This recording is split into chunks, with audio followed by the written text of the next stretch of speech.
Looks ready. Exactly. The February 10th meeting of the East Penn School Board of School Directors is hereby called to order.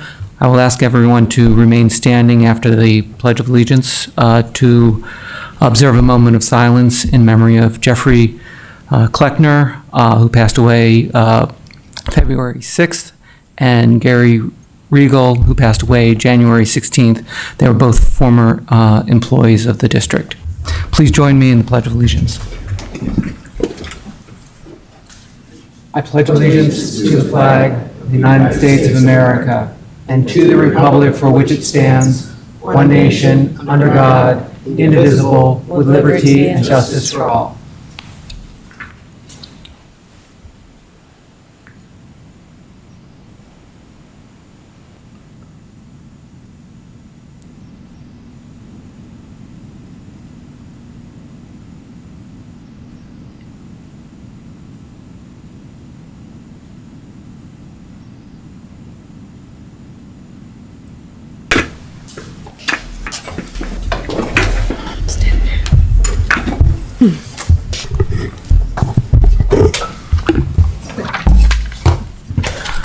The first order of business is request to address the board. I have one from Mr. Chris Dijon on the turf football field.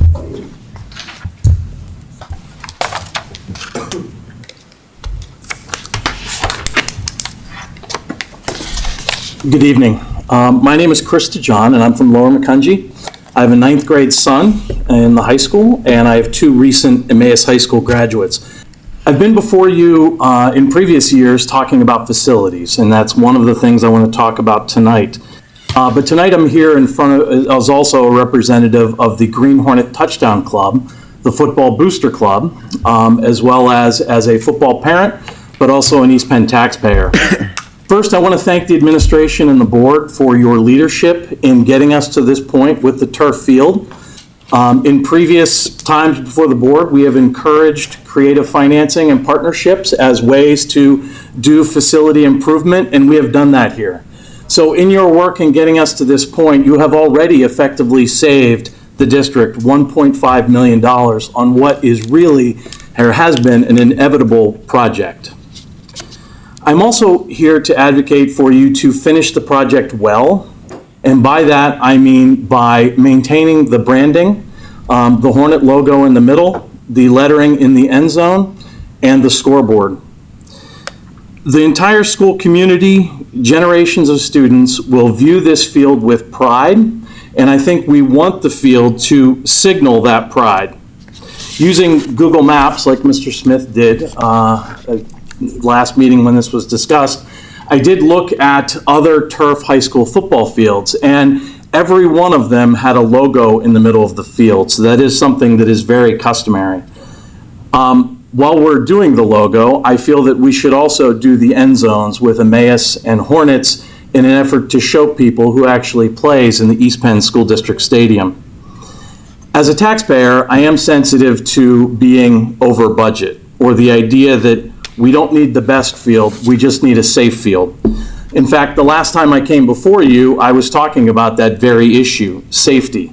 I think the general contractor and the contractors that we've engaged on this project, being local companies, has been a major advantage for this project, both in scheduling and in budget.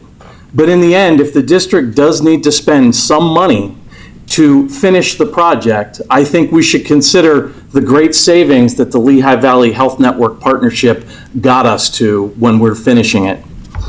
So with that, I just want to thank you for your support of this project, ask for your continued support in your vote in finishing this project well. It is a great night to be a Hornet. I know many of us parents have waited a long time to get to the point of a turf field, and let's just hope that with that, a great night to be a Hornet, we can also get a Hornet on our field. So thank you. Thank you, Mr. Dijon. Moving on to approval of minutes. May I have a motion? So moved. Second. Is there any discussion? All those in favor say aye. Aye. Aye. Opposed? Motion passes. Next on the agenda is What's so cool about manufacturing? Have an introduction? I do. I have a brief introduction. We have many special guests with us this evening. In particular, we have students representing Ayer and Lower Macungie Middle School, and we have a team in each of those buildings who will be competing in the What's So Cool About Manufacturing contest, and the voting on those videos will go live very soon. So at this point, I invite our student guests who are with us to come up and present their amazing work for the board and the community. And I believe we also have some of our faculty advisors who are with us, in particular Alice Bolris from Lower Macungie Middle School and Brian Scholl, who is one of our instructional technology specialists who's been working very closely with our team. So I invite them to come on up and share their work.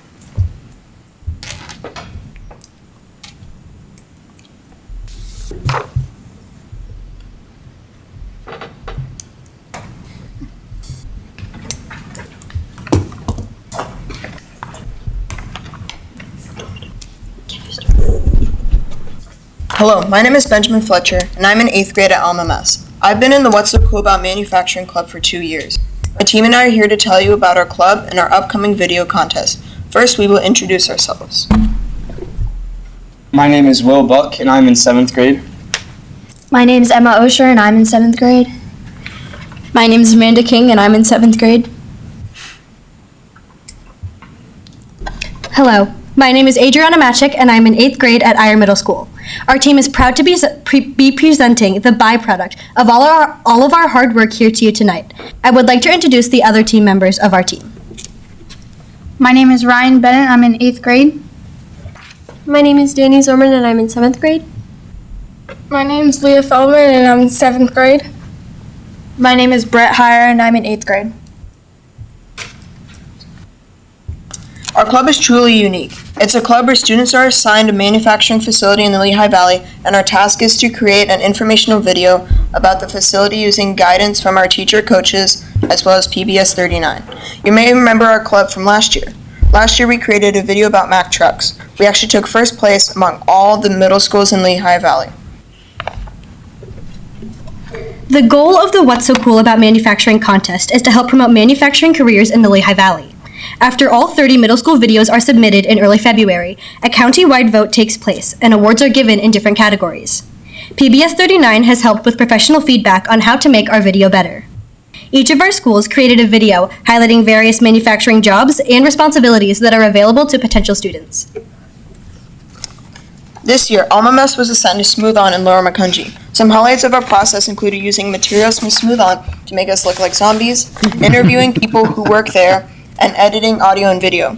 We are happy that 2 representatives from Smooth On are here tonight to support us, Daniela Martins and Courtney Kemp.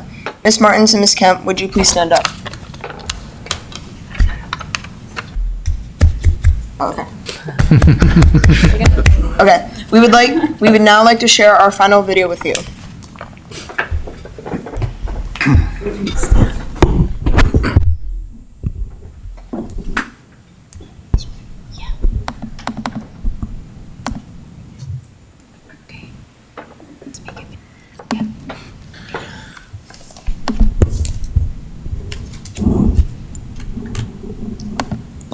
Sound?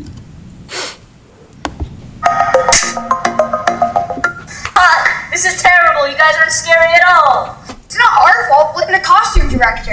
Let's go to Smooth On. I bet they have better things there. Emma, Smooth On looks like a really cool place. I didn't realize Smooth On made all these products. We should go learn more about them. My name is Trey Bianco. I am the president and the co-owner of Smooth On. Manufacturing is a great career. At Smooth On, we make 2-part liquid plastics, foams, silicones, and epoxy. We make material that people can use to create inspiring finished products. I work in our R&D lab on new product development. We support our manufacturing team as issues and problems arise. This lab seems pretty neat. Yeah, I'm more into legal and business stuff. Let's see that part of manufacturing. I ensure that the different manufacturing steps that we do are safe and compliant with the different standards that are set by different government agencies. I'm a maintenance technician here at Smooth On. We do welding and manufacturing for mold making and casting. I'm in sales and marketing. One of the things I get to do is to help guys like you make molds and castings. A lot of stuff you see on TV, special effects, zombie movies, the makeup, all comes from Smooth On. We are a part of a big team. We rely on each other. We always want to get better and work together and make a great product for everyone to use. It's really the people here at Smooth On who make it a great place to work every day. One of the biggest decisions that we made was to make sure that the people that work here were happy, and we use happiness as really the only metric to see whether or not we're being successful. There's a very clean environment that's filled with game rooms. People are here to have fun. What I like about manufacturing and about this company is that when you manufacture product, you know that what you are making makes a difference. I love my job because the people that work at Smooth On are awesome. Many people contribute to the manufacturing of our products and to our customers getting the final product at their doors. From formulation chemists to our sales team. To packing. To IT. To quality control. To batch making. To our accounting department. To production leadership. To human resources. Smooth On, you're all part of the manufacturing family. Guys, look over here. This is what we really need. Whoa, wow. Awesome. That's perfect.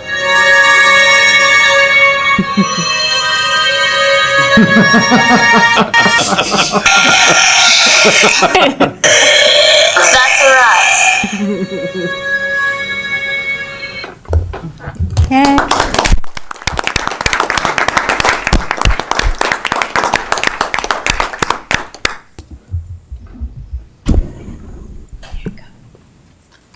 Ire was assigned to Allen Organ in Macungie.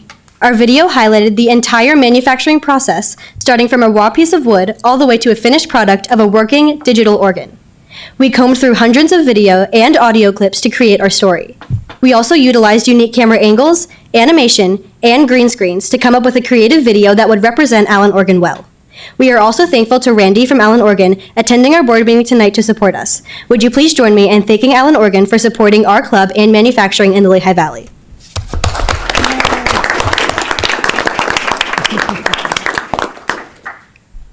We would now like to share our final video with you.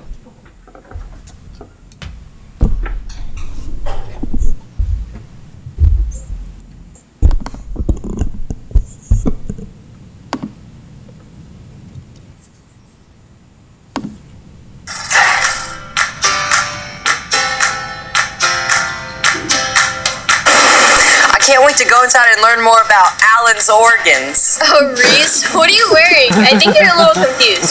We're going to visit the company that makes musical organs, not organs from a hospital. Oh, you mean Allen Organ, the leading manufacturer of musical organs? Yep. Come on, let's go in and learn about what's so cool about manufacturing. Welcome to Allen Organs, the family-owned company that began pioneering digital sound technology with passion and pride leading their company. Allen Organs triumphs above the rest as a result of their quality craftsmanship, innovative manufacturing, and unmatched customer support. Allen Organs has combined 21st century technology and their unique process to be the industry leader of organs. So let's take a closer look at Allen Organs so we can hear what's so cool about manufacturing. Now let's branch out to learn more from Eric in Woodworking. My name is Eric Weller, and I am a cabinet maker at Allen Organ. The milling process of materials, we get raw wood in the door, and that is then gone through and matched and machined in our wood shop into various different parts.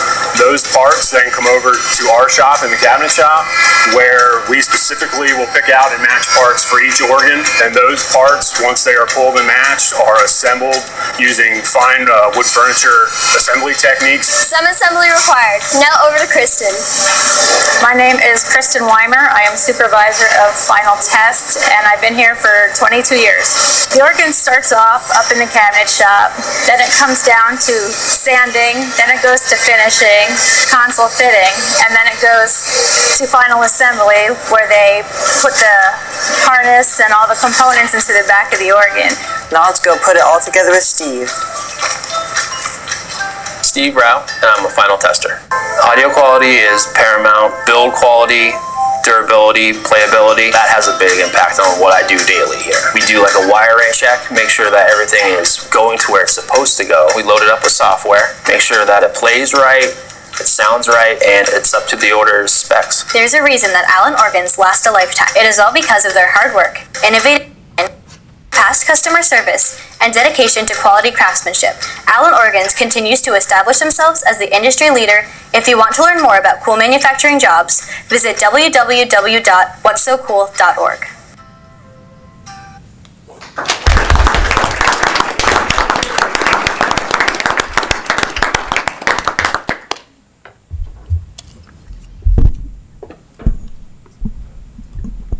Voting will be available from February 19th to the 21st, and we would appreciate your support.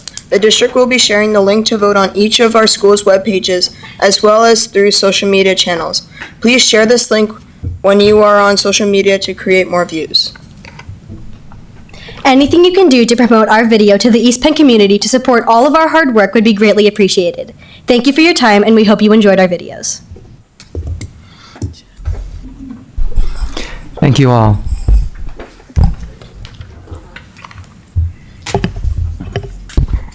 Again, I just wanted to thank our amazing students as well as their faculty advisors, in addition to our representatives from Smooth On and Allen Organs who are with us this evening, and also all of your employees sort of back home who have been a valuable part of this experience, and also to many of our students' family members who were able to join us this evening. Thank you. And vote, vote, vote, vote, vote. Okay, next on the agenda is an update on the Mays High School turf field. Mr. Yes, and now I'd like to welcome Jamie Lynch, who is becoming a familiar face for many of us here in the district. I feel like we should applaud you as well, Mr. Lynch, right, in the spirit of our presentations. He is here this evening to share with the board and the community an update with regard to our turf field project, particularly discussing the bid and the bid alternates that we are recommending.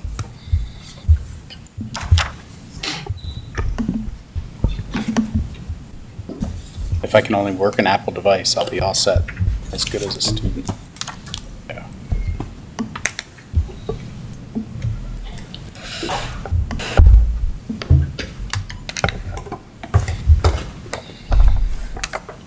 The only thing I don't know how to do is make it full size. Is that it? Gotcha. You are? Yes, I am. That one, thank you. Yes, good evening, everyone. It's good to be back with you. I think a year ago this evening, I was with you when the What's Cool About Manufacturing presentations were made. And on that evening, I had talked to you about turf as opposed to collecting resumes from 7th and 8th graders in the back of the classroom. So it's really neat what they do. I know that this is not perfectly legible up on the screen for the public, but this is the bid tabulation from the turf field project. Bids were received on January 17th, and we had terrific participation. You'll recall, as I spoke earlier, that we were trying to take advantage of the bidding climate and also do our best. Whoops, I did that. To get this project on the street very early, because 2020 has turned out to be another year of advancing and larger turf projects. So we were able, with your help, to finish the design, get it out on the street over Christmas, and contractors really came out in good numbers in order to put numbers together. I'll read the numbers so that folks can follow along, but our low bid, which is over in this column, was received from Skepton Construction. They are a local contracting firm. You'll know them from their turf work at Cedar Crest College and also from Kutztown University, as well as other school projects in eastern Pennsylvania. Their low bid number was $1,490,000. So that's our base bid for the project. And then you'll recall that there were a series of alternates that we bid so that you would have the flexibility on after bid day in order to make selections as to what would be on the field. In very short order, we've had a couple of meetings with the administrative staff in order to put the recommendation forth to the board this evening for the alternates, and those alternates are highlighted in green. that are here on the list. I will run down that list, which I know was distributed first to you. The first one is the added cost to provide and install the Emmaus logo at the center of the field for an added cost of $12,000. The next three alternates have to also do with the field. Number 2 is the added cost to install end zone letters shown in both ends of the field at an added cost of $23,000. You'll note that because it's not green on the screen, that's that number right there, that is not part of the administrative recommendation for this evening. The next two alternates, which are 3 and 3A, have to do with ball screens on the field.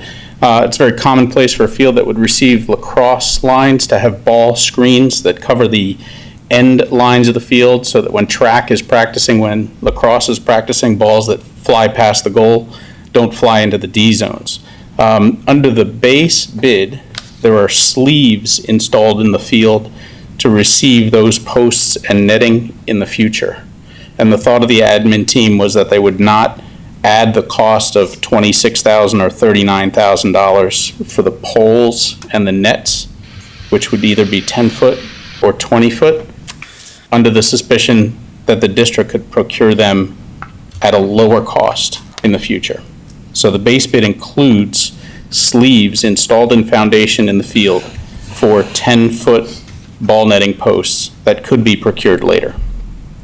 The next three alternates, 4A, 4B, and 4C, the green items that are listed right here, are all for additional lines for soccer, boys and girls lacrosse that would be added permanently into the field.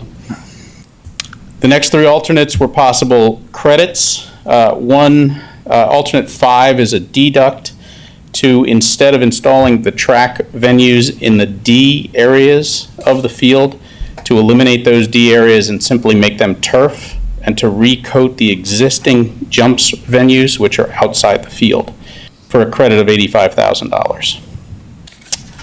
The next two alternates, 6A and 6B, were kind of an experiment with respect to the state contract. We took credits to not do the track coating on the field, and that has been checked against state contract numbers. And actually, the numbers that are here are less expensive than state contract numbers for the same type of work. So that's why those numbers were not recommended. Alternate 7 is an add deduct for the concrete footings and structural work for a new scoreboard to be added to the field. That's a credit of $13,000. That's that last alternate that the team has put forth and recommended. And we've identified that as an alternate in favor of keeping the existing scoreboard that's in the stadium. You may recall that we had gotten state contract quotes from Nevco to provide a new scoreboard. That's still certainly an option. If this alternate was not taken, the contractor would install the foundation and we could purchase and install a scoreboard. The last item is alternate 8 was the cost to eliminate the installation of new 4-inch conduit and wire that goes directly across the field that contains the power for the existing lights. The idea, as I had shown it to you in the past, is that we feel that once we excavate for the field and put the stone bed in, that we will probably be on top of that conduit and wire, and it's probably best to replace it now as opposed to later.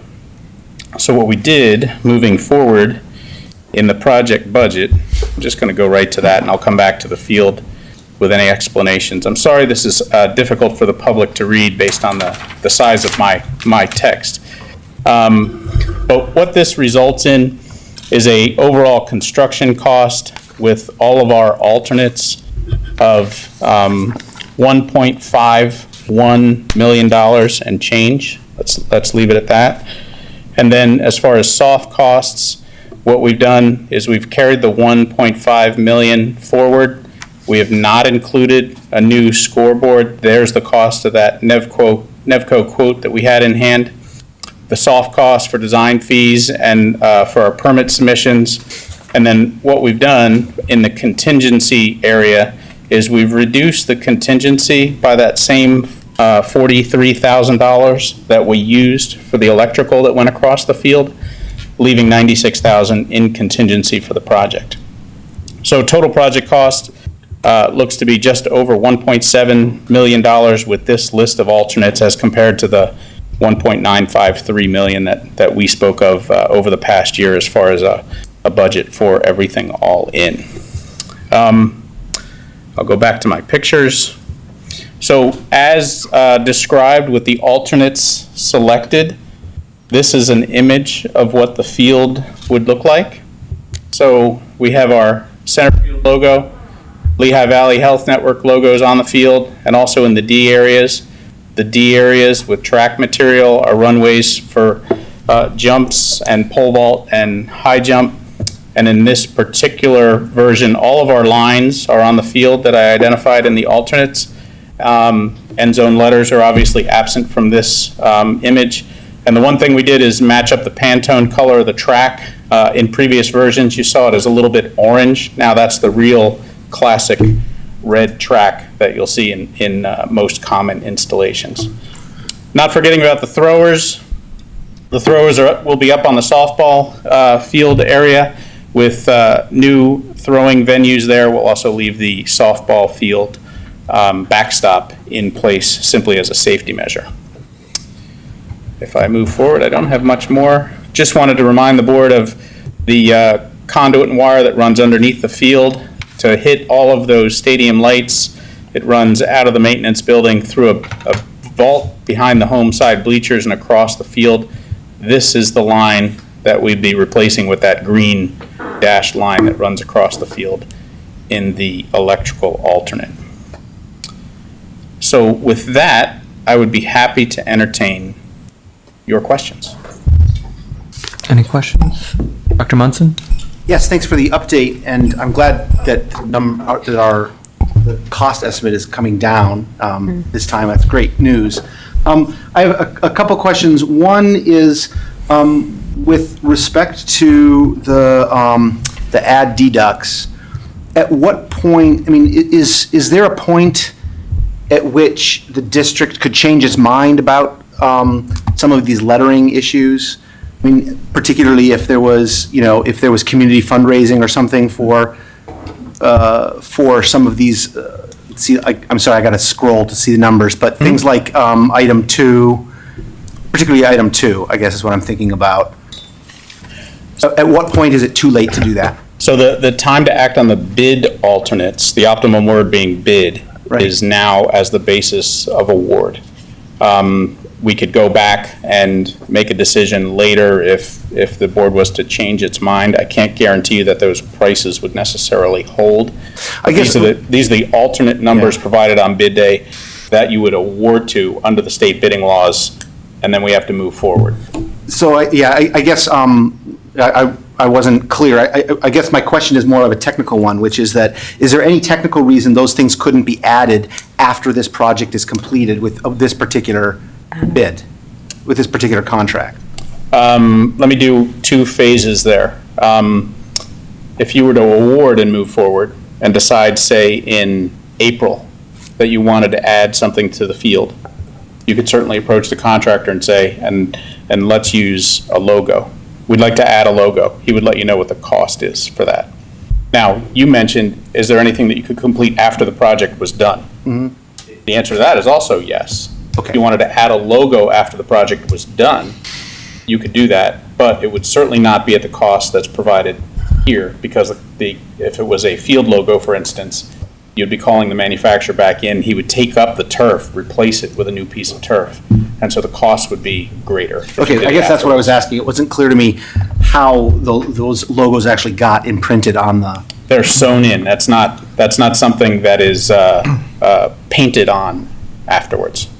Okay. That's manufactured and sewn into the turf. Okay. And then my other question isn't actually, I don't think for you, it's with regards to our LVHN responsibilities. The agreement that the district signed with LVHN said that they would provide $1 million towards a new turf field and football field scoreboard with digital messaging. Does that require us? Does that language require us to put in a new scoreboard? Thanks for the question. We did have a preliminary conversation with LVHN, and asked them if they would be in agreement to allow the district to divert the funds that had been allocated in the contract for a scoreboard, to instead divert those funds to the turf field project instead. LVHN was receptive to that, and then certainly we talked about if depending on the feedback that we got from the board today, and then obviously any action that we would take in the future, there would be a need to look at possibly developing an amendment then to that agreement, because the scoreboard is spelled out in the agreement. Mark, I don't know if you had anything further to add about an amendment. No, I agree with you. Okay. We had talked about this already, anticipating the question. And then my final question is simply about timing. Is there anything in this bid process that leads you to believe that the timeline that you presented at the last time you came is going to be different in any way? No, we expect to get underway as soon as you award with respect to shop drawings and procurement. Contractors set to mobilize on or about the 5th of May. We have a pretty anxious contractor who is apparently also the low bidder in Whitehall for the same type of project, so they are ready to move, and they're fully committed. That's Skepton Construction. Thank you. Mr. Smith? A couple of things that I wanted to just question, and then had some comments I wanted to share. Similar to Dr. Ziad, Dr. Munson's question about the lettering after the fact. The scoreboard is a much easier after the fact add-on than lettering would be, because it's a matter of installing versus replacing. Would you characterize that as being the case, or? I would say it's easier because it's standalone. You're not tearing something apart that you installed in order to put it in. Right, okay. So, I guess my thoughts on some of the alternates, I know we've had discussions as a board in the past about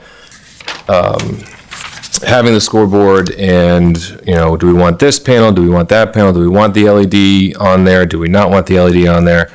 But up until now, it was always, we're going to go forward with the scoreboard. I think it was generally the vibe that I got from my colleagues on the board. So I think I would like to see a scoreboard. I think if we're doing the project, we should, do it right. But at the same time, if it's going to throw off the budget to a point that we're not comfortable with, it is something that we can also add on after the fact, and at least hopefully get a price that would be comparable. So for that, the scoreboard is not necessarily a deal breaker for me. However, I was pretty disappointed to see that the lettering in the end zones was not included in our bid alternates. From my recollection of the last meeting, it was something that we were looking to include, but we also wanted, just out of curiosity, a price on that. And seeing the $23,000 price tag for the end zone lettering on a total price tag of north of $1.7 million, that works out to be, if it was included, just over 1.3% of the entire budget to put lettering in the end zone. And for the price it would cost to install that now, if we're doing it right, seems to be not that $23,000 is an insignificant amount of money. However, in the scope of what we are committing to the project, it is certainly one of the smaller additions to the project. And while there's price that could be saved in not including it, there's another price that needs to be considered, and it's not dollars and cents. There are 18 fields in our conference, and if we go forward with a brand new field and choose not to put letters in our end zones, and it's not being talked about now, but a logo at midfield, then we would be the only school in the conference to not have those two pieces, the end zone lettering and the midfield. And the price that we would pay, I mean, we already have, unfortunately, what is widely regarded as the worst playing surface in our conference. And I know that is a dubious distinction that our football community is eager to shed. And I don't think that now is the time to be saving money here when the price that we would pay as one of our flagships, flagship sports for the district, to not have that be done right the first time would be a shame. And so I would support, whatever the board's at-large decision is on the scoreboard. However, at such a small percentage of the overall cost, I cannot support, as it's currently written, not being included. So those are my comments. Thank you. Mr. Champagne? Yeah, I got a number of questions. First one is just on the bids that came in. Obviously Skepton was the lowest. Does that give you any concern, given the difference between the various bids, that they were that much lower than others? So when I look at the bids, I know that Skepton was interested in the project. I take a look at Skepton's number, Grace Industries, and Land Tech numbers. Those are the three contractors who are predominantly installing these fields, and Skepton has undercut both of them by a good deal. I'm currently doing probably no less than 6 projects with Skepton Construction. I find them to be a very reputable contractor, and they finish what they start. They are certainly one of the best in school construction. They're also rather local, and what the bid tells me is that they have a useful purpose for the soil that they'll be removing from the site. That was something we were contemplating as a part of the bid process, that we're exporting a good amount of soil from your site, and a contractor who would be successful has to have some place to put it that's not going to cost them money, and so that's what I'm led to believe. Okay. Are you generally satisfied with all the terms and conditions in the contract? I mean, things like retention, damages, insurance, bonding, all of the other normal conditions that you would find in a project of this magnitude? I am, because I wrote them and I reviewed them with your solicitor. That's good to hear. And where do you see the biggest risk still here in the project? The biggest risk on a turf project usually has to do with soils and weather. And you know this from trying to maintain the field that we have now. So it's all about going in, stripping the topsoil off, and working quickly and efficiently in order to get the stone base onto the field so that the turf can go in. That's usually the biggest risk. The second biggest risk is making sure that turf manufacturer shows up on time in order to put the turf down. In order to mitigate that risk, when we were putting the design together, we worked with the entire team in order to hopefully give the contractor a jump start.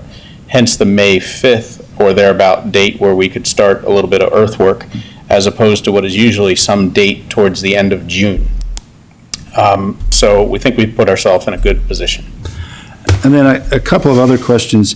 If I look at the numbers, and I look at the synthetic surface portion of the bid, and I'm like, okay, the risk there to me, you're going to lock in the price of the turf, which is the biggest risk. You're going to lock in a lot of the letterings and so forth. So I don't really see a lot of variability or concern with that number. Would you agree? Yes. Okay, so then if you go to what you said, the remaining contingency represents about 16% of the subsurface costs. Mm-hmm. You feel that's adequate?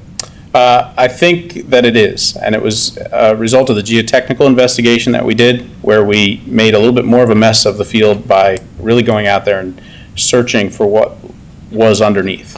My biggest concern was the rock surface and where it was. A, we don't want it to be too shallow, and B, we want to make sure that the soils that are there are good for the stormwater that's going to be under the field, and ultimately good for the field. And we checked both of those boxes, even with a little additional effort. And so I think we're in good We're in a good place. Would you feel comfortable if we took some of that contingency now and used it for the end zone lettering?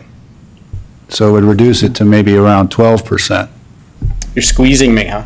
No, I'm asking your opinion because, I mean, it's either one of the, we can either take it from the contingency now and budget it in as a line item and reduce the contingency if we want to hold the bottom line, or we can add to the total project cost and maintain the contingency and hope that we still underspend and it comes back to us anyway. But I'm trying to get a sense of, if we want to hold the bottom line and we don't want to raise cost, we have about 16% of contingency on the subsurface. We added we took 23,000 from that, you'd bring it down to like 73,000, which, roughly is probably about 12% of the total subsurface. Is that, do you think, in your opinion, adequate? If all goes well, that should be adequate. It's a relatively straightforward effort that's out there. So, it's certainly,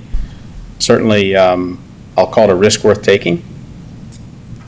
Okay, so that's a possibility, a way to add end zone lettering if we all decide that that's worth taking. Could you explain the deduction you didn't take on it's one of the track or the D deductions? I wasn't quite sure what the difference would be. Okay, absolutely, I think I know what you're getting at. There's a little calculus here. So there was one alternate that we had for the Ds, okay? And the one alternate, which was an $85,000 deduct, deleted this D. We call it the D, all right? Looks more like a D over here, right, everybody? Okay? And we would take the track surface out, and we would put synthetic turf in, and then our high jump area would be recoated where it lies right now outside the track, all right? So that was the first alternate to get rid of the Ds. And so then you have 6A and 6B, which were track surfacing alternates. So the alternate 6A was to not surface this entire track as you see it right here under the bid, but instead purchase the surfacing on state contract through a company that would do that on state contract. I wanted to see, and we talked about this early on, I wanted to see which way would be more affordable, less risk averse for you. So 6A is not to surface the track surface here that you see and instead do it on state contract. 6B is the same alternate if you took the alternate to get rid of the Ds. And just put turf in? And just put turf in. So we're keeping the Ds. We're recreating, or we're building new track jumps venues as opposed to recoding the existing tracks jumps venues that are up in the corner of the field here. And those runways, they don't have concrete curbs, for instance, on either side of them. They have timber curbs. So if I recoat the runway, those timber curbs are eventually going to fail. You're getting new track runways here as a result of installing the Ds. Okay, but the savings to go to that alternate would be about $85,000, which would close the gap where we're short. Correct? I'm talking to Kristen now. It would, and I will share I think it's important as well. I might call upon our athletic director, Becky George, to summarize the discussion that we had, if you're interested in hearing that, regarding the value of the D zones as they appear in the sketch, as opposed to the way that they currently are. There were certainly multiple reasons in which we believe that investment was certainly worth it for our athletes. I guess, all right, so going along that line, so we're short about $70,000 according to so where's that money coming from? Sure. I'll speak to that.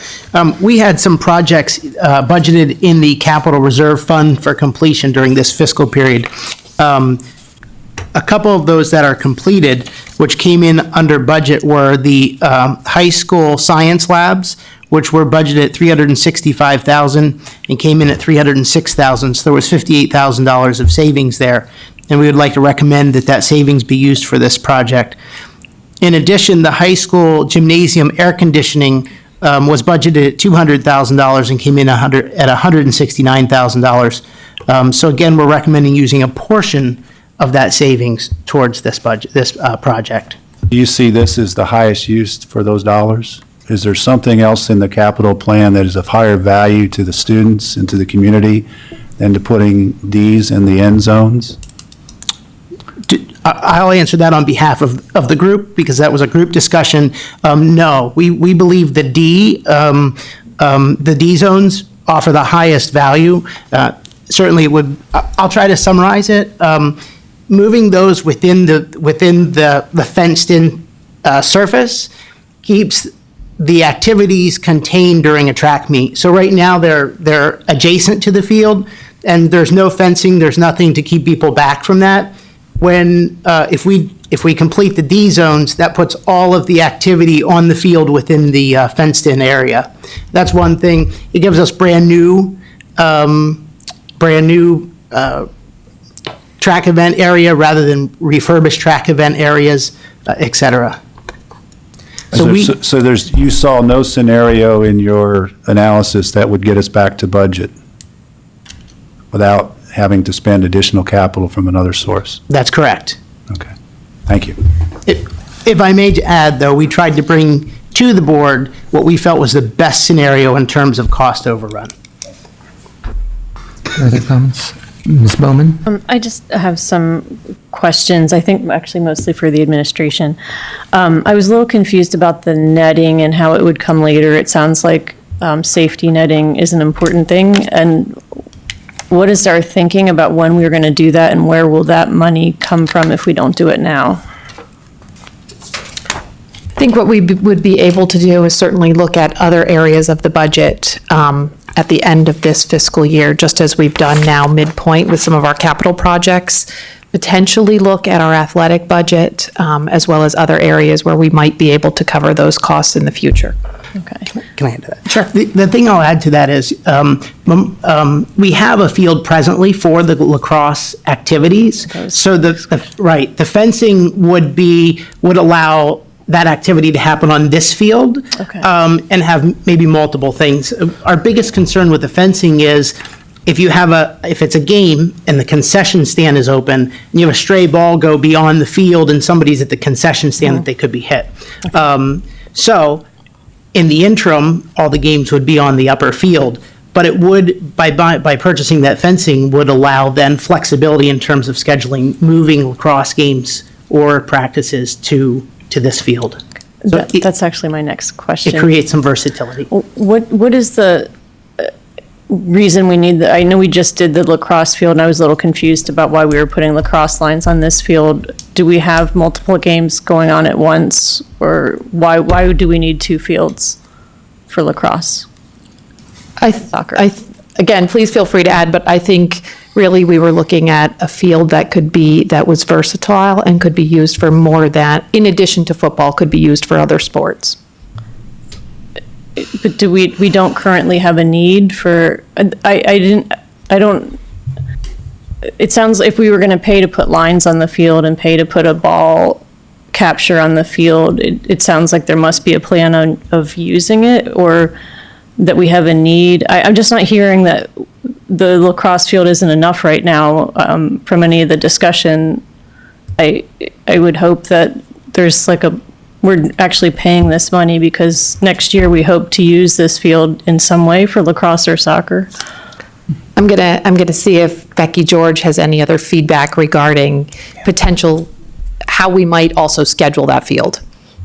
Could be scheduled without the netting. We could schedule it for practices as long as it's just a practice down there and it's just the kids on the field. We don't have safety netting up at the Memorial Field. But our concession stands and where they're located, there's not a safety issue. Also down on this stadium field, if you remember, some of you might remember the Memorial Field. I want to go back 2 or 3 years ago, prior to me being here, prior to it being in place, the crease areas. And what I mean by a crease area, that's the circles that you see. Yep, there you go, there's one. And then there's another set for the girls and a set for the boys. Those areas deteriorated much quicker on the first carpet that we laid down at Memorial Field. So by adding 2 more practice areas for goalkeepers and when I say the crease area, now you have 4 areas, so you're spreading the use over a longer period of time, which in my experience, I'm thinking that that field and the memorial field will get a longer life out of it now. Okay. Spreading it out. Thank you for explaining that. It's the perfect answer. The lacrosse crease is the most worn spot on any synthetic surface. So this, by doing this, paying more for this field will increase the life of the other field, is the short answer, if I'm summarizing that correctly? Yeah. That was the rationale. Okay, and could I also get a quick rundown? I always have trouble keeping all the numbers of this project in mind because money's coming from various sources and it's not really straightforward. Could you just run down for me what the donation is? Then there's another pot of money that isn't being used for athletic training. And then how does that somehow end up to only being 60 or 70,000 over? Because still when I look at it, it seems like we're over by a lot more than that, but I'm clearly just confused on somewhere. I need one more number. You'd think you'd have to.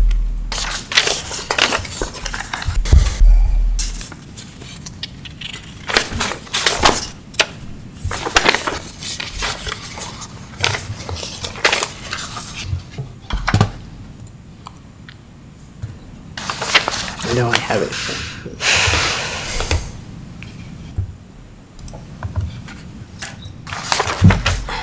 Sorry, I just need to find the paper. It's been a while since the question was asked. So and there was the $1 million from LVHN for the field. There was a $40,000 annual savings for the athletic trainers. Okay. Which we are no longer paying, and they are included with the contract. And so that $40,000 is being redirected into the capital reserve as an additional contribution. Then there was a $50,000 one-time payment if the agreement was signed by a certain date. Okay. So that's $1.45 million. We had budgeted separately in the both the capital reserve, actually, but all of these are in the capital reserve fund budget. $115,000 for professional fees related to this project. Okay. $150,000 for the scoreboard, and that should be everything, because we have the 1.2, which I believe, and $200,000 for the track, because the track was an additional item that we were doing at the same time. Okay. Which should, when we add those up, get us to $1,665,000. Okay. And so we're comparing that $1,665,000 to the total that's being presented this evening of $1,733,250. Okay. Okay, and the 1,733 is without the end zone lettering, the netting, and a few other things that we think, well, not the, at least the netting may come later out of a pot of money yet to appear. Okay, and then after all of those questions, just a comment. First, I just want to thank you for bringing in a project financially that looks a lot better than it did a few months ago. So and all of the people involved who helped create little nips on this project to get it to be something closer in line with what we had initially thought it would come to. I'm personally completely okay with what we're currently leaving out of the project. If a scoreboard comes later, when we actually need a scoreboard, that is fine. And, you know, it's hard for me to budget that money for lettering on the end zone when we're very much in a situation where we may not have money for a reading program, for example. I know they don't come out of the same pocket of funds, but we're currently looking at a budget where we have a tax increase, we have a lot of district priorities, and we have no money to pay for any of those. So it's really hard to justify end zone lettering because it will make the field look nice. I just want to thank the administration and everybody involved for bringing us a proposal that is in line with the money that was set aside for this project. Dr. Levinson? So I guess my first question is there any urgency to replacing the scoreboard at this point? I don't know if facilities can. I said, is there any urgency to having to replace the scoreboard at this point? Okay. So I guess my comment on all this is I think there have been some very good suggestions and discussion, creative ways to think of ways to try and find pools of money to help pay for this. I do think, from my own personal experience and working various projects for my professional life, it is typically better to do things up front with the original installation than it is to wait till later, because you usually end up spending a lot more. So we have to ask ourselves, is this something that's worth doing now? So in that regard, I would support adding the end zone lettering. I do like Paul's suggestion to be a bit more aggressive in terms of looking at what is and what is not, has some variable risk associated to it. I would like or hope that you could help, I forgot the term you're using, squeeze a little bit, to ensure that if we do. Technical term, I know. If we do, to utilize some of that money we're earmarking for contingency at this point to offset the cost of the lettering, and then really try and work much more within that reduced contingency budget. So I do think that's going to a good idea. So I give Mr. Champagne credit for that. So again, so as far as the scoreboard, I think it's something that we could probably wait or put off, and it is, and going to something Dr. Munson alluded to, could become something that we could find another community way to fund something like that. So I think, as presented here, and including the lettering, doing a better job with contingency funds, I think as proposed it looks good in my opinion. Okay, thank you. Mr. Jankowski? A couple of things. I'd like to echo the sentiment regarding the end zone letters. I think, if we're doing this now, we do it all in with that, and have a final product that we're proud of and that represents the district. I'm always in favor of squeezing, and it does sound like there's definitely an opportunity to find ways to get that money here. One of my concerns with any construction project, particularly when you have a low bid, understanding the reputation with your experience, is change orders and contractors finding an opportunity to get to what in the end was a higher number that they might have been their target. What's your experience with Skepton as well as these projects with the potential for change ordering and increased costs that we're not seeing today? Really, it's limited, in my opinion, to unforeseen conditions. And so, like I said, we'll know very quickly. If we open up the field and there's a differing condition, that's, one of the only places that the track cost to spray is a set cost, the asphalt cost is a set cost. It's a relatively simple project in that we don't have multiple prime contractors where one contractor could delay another, like you might see on a field project that has a concession stand or something like that. It's for this general contractor to come in and knock out and perform. And then we've tried, as I mentioned, the front end to give them an early start date, and then give them a way that if weather is to be combative to us all, to allow the spray of the track to occur in between home football games in the fall, if it comes to that.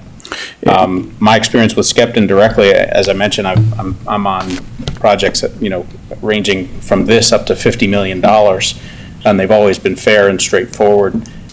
If there's entitlement, certainly have to consider it. Their pricing hasn't been outlandish. They've always been good to negotiate with and work with. And, without putting shovels in the ground, obviously, we don't know what conditions they're going to experience, but based on your observation, I mean, what potential issues could be presented? So, let me go to the geotechnical investigation, because we were pleased, and when I was with you about a year ago, I think I had mentioned that depending on what the soil condition was, we might have had to spray irrigate for stormwater. Unfortunately, the soils were such that groundwater was not shallow. We're able to infiltrate. There's a bed of stone that goes underneath the field, and it's a relatively straightforward installation. We did not find trash or garbage fills, for instance, in all of the trenches that were dug. So all of these indicators, as a result of the geotechnical investigation, lead us to believe that while we can't dig up the entire field and check for all the unforeseens, we did a thorough enough review that we've really satisfied ourselves. And all of the excavation is within the area of the track. So the things that are in the way, there's water lines down the home field side that we're adjusting and capping. There's the electrical line, which we recommended for the bid alternate that we'll replace across the middle of the field. We have discussed that if we get into the field, we'll go right after that electrical line to see exactly where it is across the field. If the opportunity permits itself not to replace that, I'll bring that back to the facilities director and we'll make a decision. It seems like it's of relative permanence, the electrical line, so it probably is a good idea to go ahead and put new conduit wire under that field for what will be future lighting. So, but we'll go right after it and test that area to see if it makes sense to proceed with the alternate or not. Outside of that, there's really not much to it. I need to dig down roughly 24 inches, put in a layer of stone, put in a layer of drainage stone, wait for the fabric to arrive and tie it in, and then coat the track. Good. We discussed this briefly last time you were here, and apologize for bringing it again, but one of my concerns, of course, is, late end date. We're giving them an advanced start, but to the extent that they finish beyond the start of the season, we have to play several away games to start the season. We lose, gate receipts, we lose concessions. What is our recourse in the event that they miss a date for a reason other than caused by us? I'll rely on the solicitor to help me out a little bit, because the decision was made to assess actual damages on this job as opposed to liquidated damages. So if there was a situation like that, for every dollar that you were damaged, I would imagine we'd be going after the contractor. Correct. I mean, typically I shouldn't say typically, often you would see a liquidated damage provision of like $500 a day, $1,000 a day, which really is kind of meaningless in this, and actually tends to, if you talk to the contractors, it tends to increase their bid just a little bit, just to hedge that situation. So actual damages are probably the better way to go for this project. Good. Well, again, thank you for bringing this to us in your efforts and getting us to this point. So I look forward to. Thank you. Everybody's worked very hard, that's for sure. Before we go a second, Ms. Winch? Yeah, I just wanted to thank you for all your hard work, and I appreciate what the administration is asking to, or suggesting we wait on the ball netting. It does seem like the price tag for the ball netting is a little bit higher than the others. I wanted to know, the last time you were here, I kind of asked about the potential of the income that could come in with the new scoreboard. Right now, we just have a running board. I have no idea what kind of income is coming in from that with advertising sales, and what is the potential of this almost paying for itself with advertising sales. Do we know? Because we've not done advertising before, we really don't have a sense in terms of how much could be brought in on that. Okay, Yeah. so we have no idea, and that's okay, that's okay. The other question is more of a curiosity. Are the workers at Skepton, are they working under a union bargaining agreement?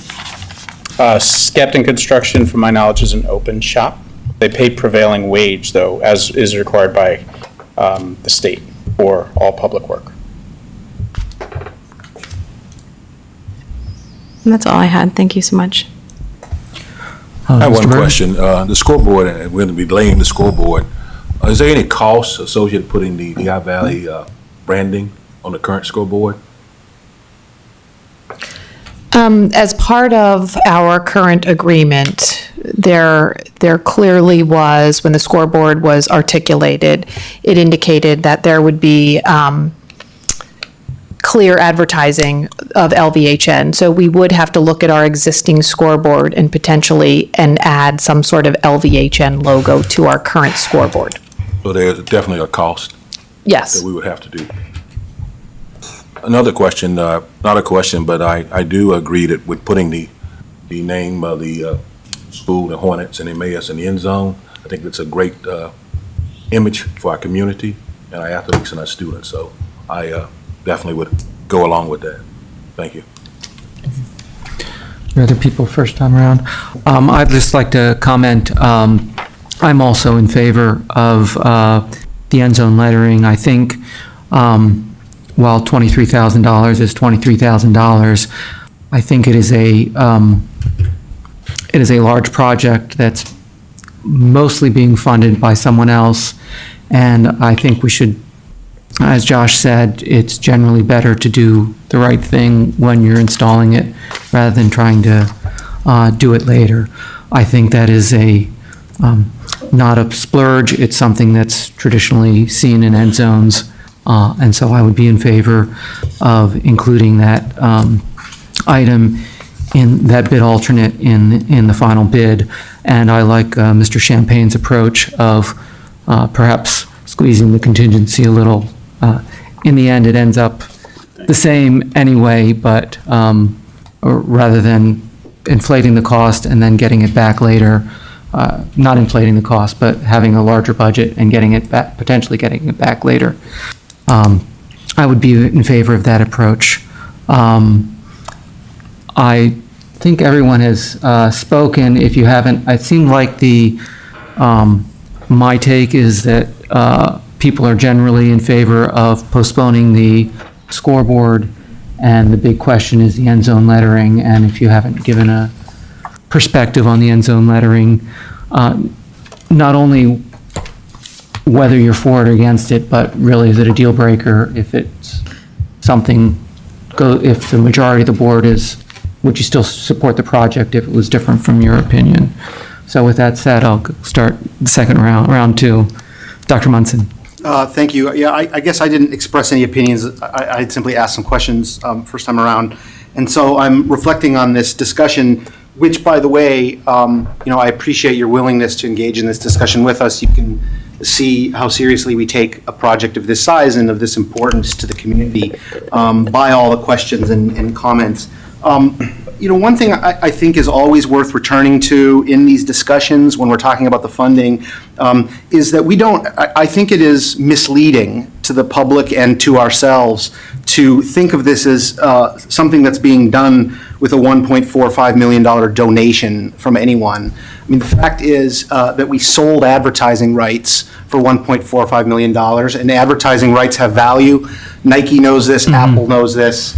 President Donald Trump's presidential campaign knows this, and LVHN knows this too. So,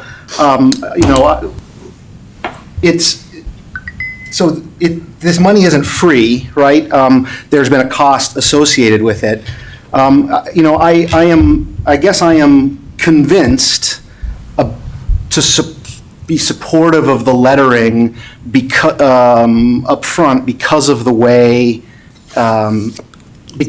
in which the costs would increase substantially to do it after the fact. My preference, frankly, is that we have sold something of value to pay for this. We are now over that amount, so we are asking taxpayers writ large to pay for this. And so my preference would actually be to have the athletic community specifically cover this particular item. Now, because of the fact that we're not doing the scoreboard, I feel better about doing this now because this is much cheaper. But I think it should be put out there, right, that it's a lot easier to raise $23,000 than there is the $70,000 scoreboard. And I will definitely be much more skeptical about using taxpayer funds to put in a $70,000 scoreboard if we spend taxpayer money on the lettering. And I guess the final thing is, while I am supportive of the lettering, I'm nervous about some of the kind of mental accounting tricks that we might use to pay for it in our minds. I agree, it is absolutely true that in a $1.7 million project, this is a relatively minor amount. But as Dr. Bacher had mentioned earlier, $23,000 is $23,000. The amount doesn't change based on what pool we are comparing it to.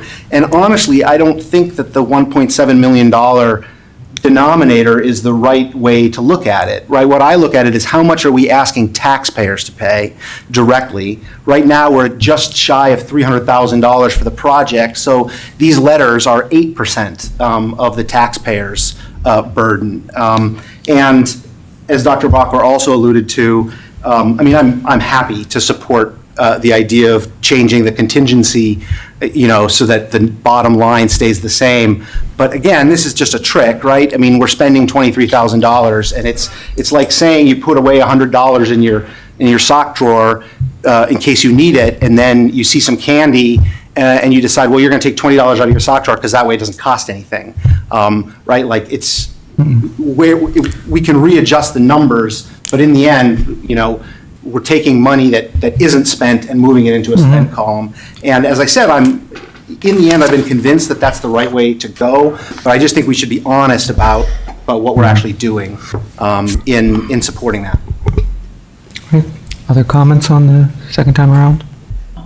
Ms. Bowman. Just to follow up, because I think I'm the lone person who was against the end zone lettering, but I am for the football field, and I am very happy that we're not putting in a new scoreboard that we didn't need. So I guess I'm willing to vote with the rest of the board on this if the majority wants the end zone lettering and taking that money out of contingency with a strong arm twist to the athletic community to potentially replace that money at some point. I would vote along with the rest of the board for that. Thank you. Ms. Winch? I'm at a similar scenario with Elisa, Ms. Bowman. I would prefer not to put the lettering in the end zone. People know where they're at, in my personal opinion, and we are looking to expand our rebate program for our most vulnerable citizens. And I think about those folks that I work with that are paying taxpayer money and not being able, paying our taxes and not being able to afford their medication. So I won't stop my vote. I will vote with you guys. It's not a contingent, but I will say that I think it's very important to think about what this really means to people. $23,000 is a lot of money. Sometimes that's all the money they have for a whole year, and a lot of times even less. Thanks. Thank you. Mr. Smith? I just want to reiterate my comments from earlier. While I did acknowledge the fact that $23,000 was a large chunk of money, my comment about 1.3% was to give context to this one sticking point in the scope of the entire project itself, which is over 1.7 million. And if we're talking about the value of advertising and giving away things of value, again, I need to reiterate, there is value in taking the flagship of one of maybe the top 2 or 3 flagships of East Penn School District and having it laid out in front of the community multiple Friday nights in the fall, and other communities who are coming to visit us, and say, out of 18 other school districts who are playing this sport, East Penn's the only one not willing to market their kids in their district in the way that the other 17 do. And I think that in and of itself has value, that I don't think anybody here is qualified to place a dollar value on, but it is value. So, you know, yeah, it's 1.3% of the entire scope of the budget, but that 1.3% would be enough for me to hold back my vote if it was not included. Thank you. Thank you. Any other comments? You have what you need to? We have clear direction, thank you. We appreciate all the questions and feedback, and our goal would be to bring those revisions back to you for a vote at our February 24th meeting. Thank you. Nothing. Thank you very much, again, Mr. Lynch, for sharing your wisdom on construction projects with us. Thank you. Moving on to budget priorities. Mrs. Campbell.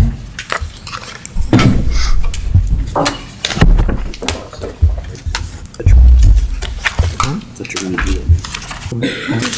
Turf field.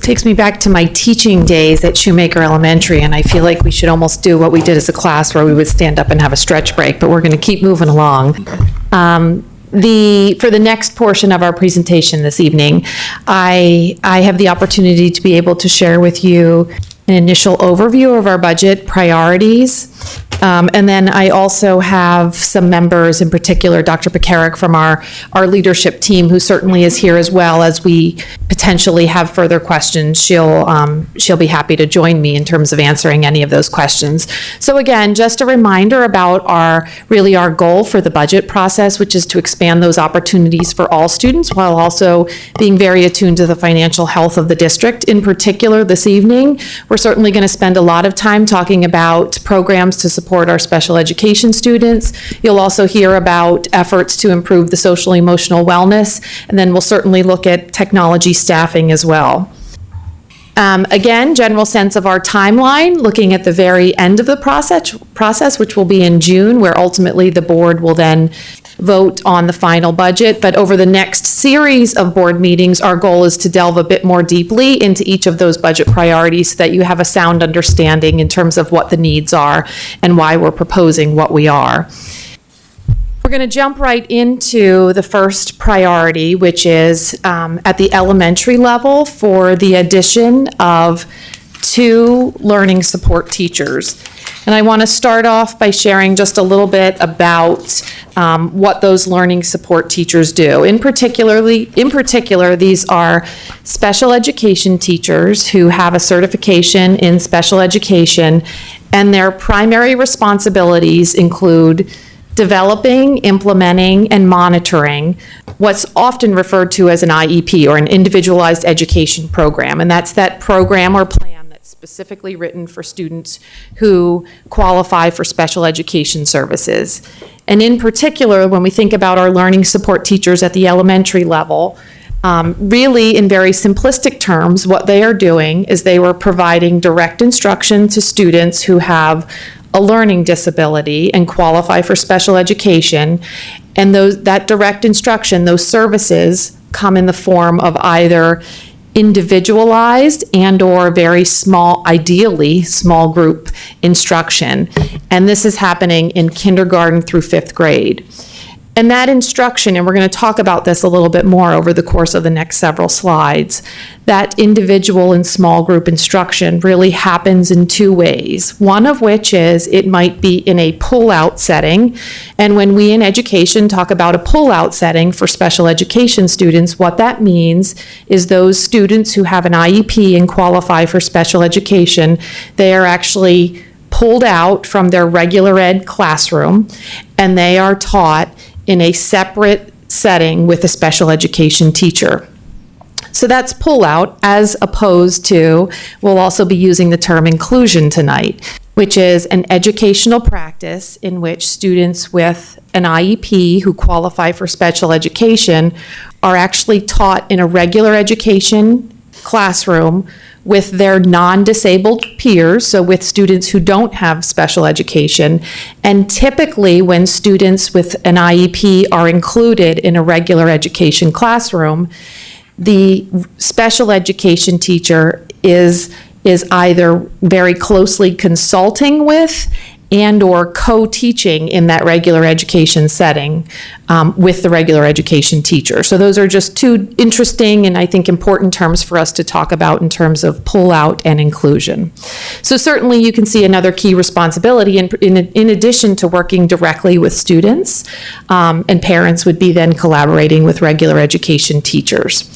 And so the impact of adding these two teachers that we're going to talk about in a bit more detail in just a minute, the impact then would be for us to appropriately and better serve the needs of our elementary special education students in the least restrictive environment. And believe me, I've tried really hard not to use a ton of educational jargon tonight, but I do think when we talk about least restrictive environment, that is something that's very important for us to understand. That is a term that has legal meaning, and it's actually referenced in the law. And in education, we have a legal obligation. Mr. Fisher's like rolling his eyes because we're going, this is his world.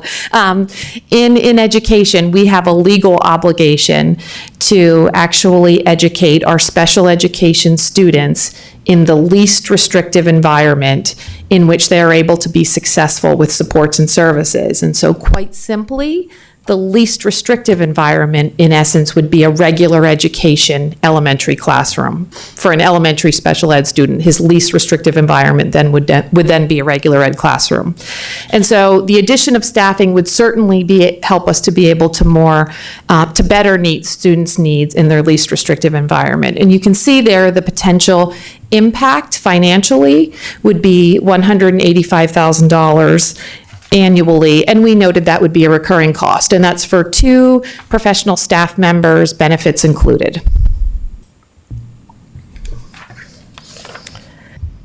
I want to first explain, because the next 2 slides in particular contain a lot of numbers, and so this is really just to give us a snapshot of what we currently have in terms of teachers and students, what we're projecting for next year, and then I would like to talk you through some of the numbers in a bit more detail. First, we've identified each of our 7 elementary buildings, the number of learning support teachers, so those are the special ed teachers that we currently have, as well as the total number of learning support students. A reminder, those students are across 6 grades, kindergarten through 5th grade.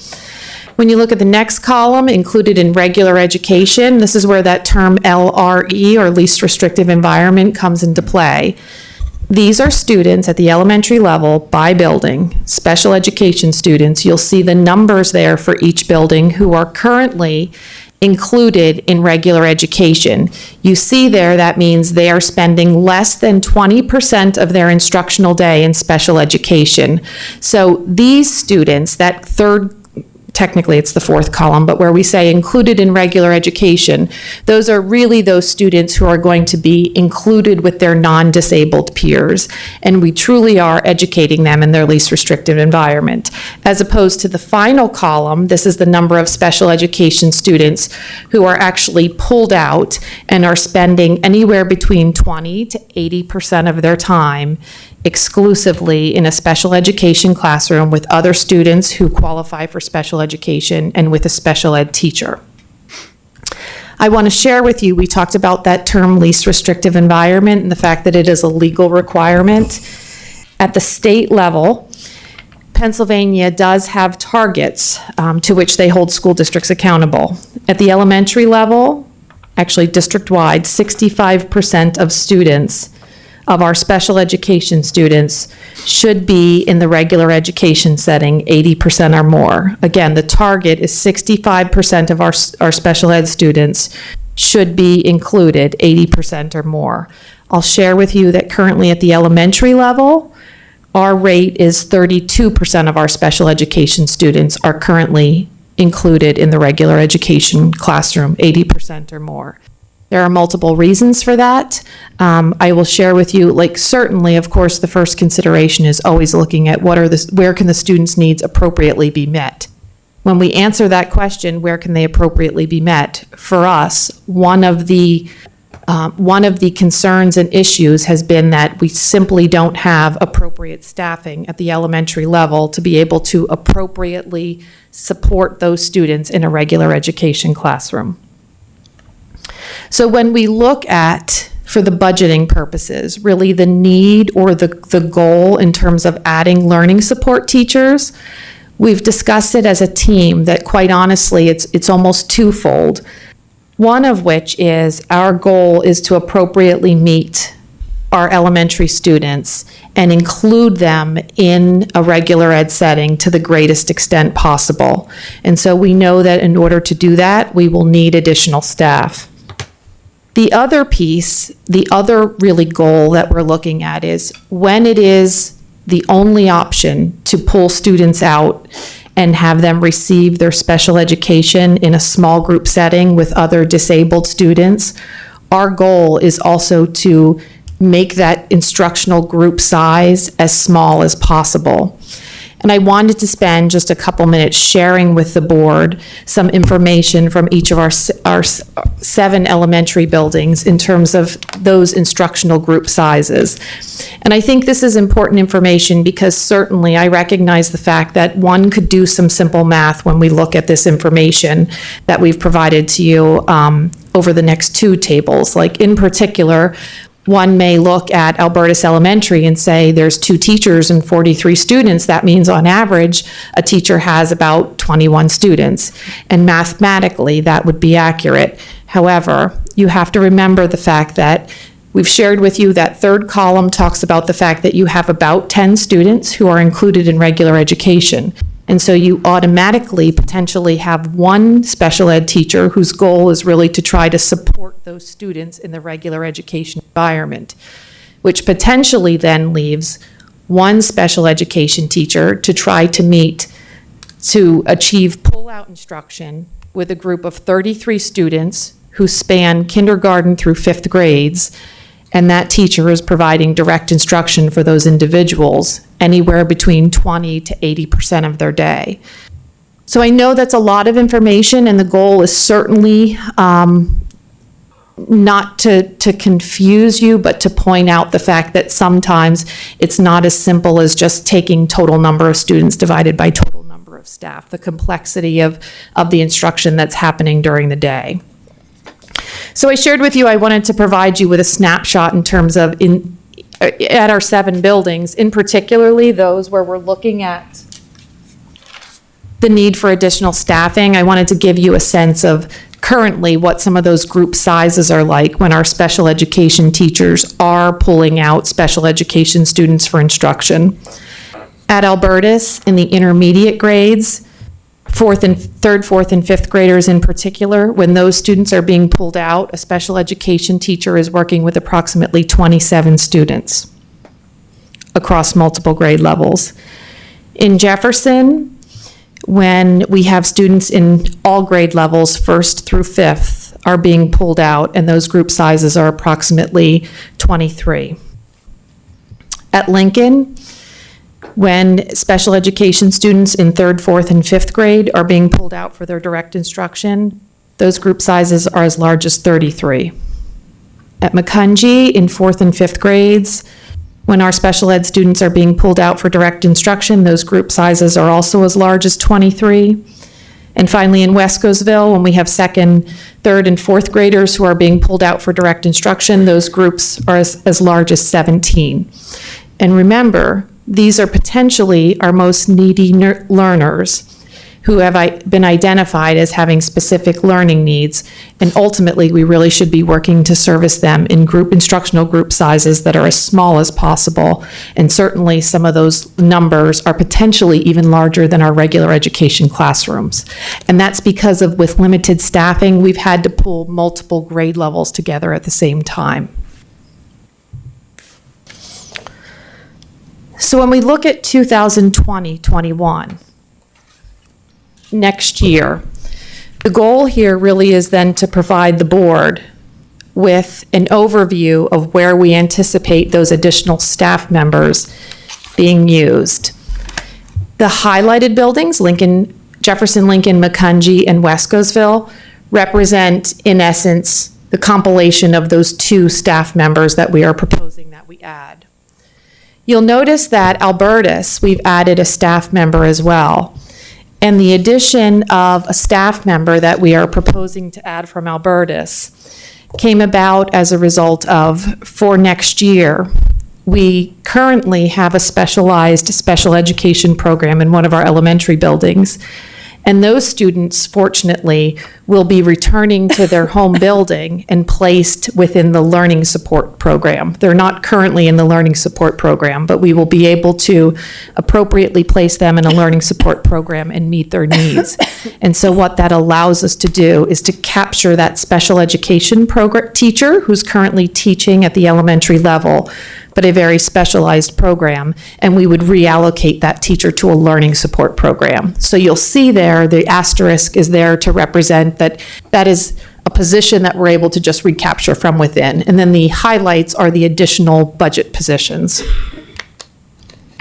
You also likely noticed that when we look at our enrollment projections in terms of our learning support population for next year, you may have noticed that in essence, those numbers actually decreased slightly.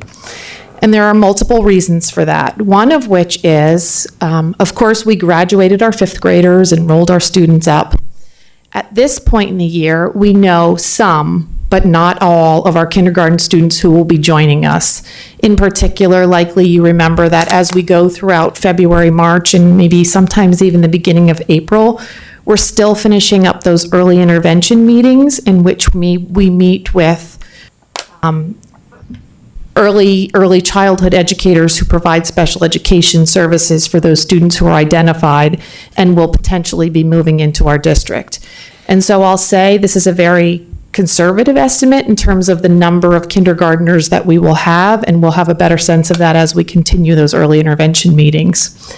Dr. Pekarik can also share with you, certainly as a school year progresses and we look at our historical data in East Penn at the elementary level, our special ed population, when we look at September compared to where we end up that June, certainly increases throughout the year. So what the additional learning support teachers would allow us to do is certainly look at that final column again of students who are currently being pulled out and say, how can we better serve them in the least restrictive environment with their regular ed peers where they really should be, and provide a special ed teacher to support students in that regular ed environment, and would also allow us to begin to reduce some of those small group sizes that are happening. Again, it will allow us to begin that process.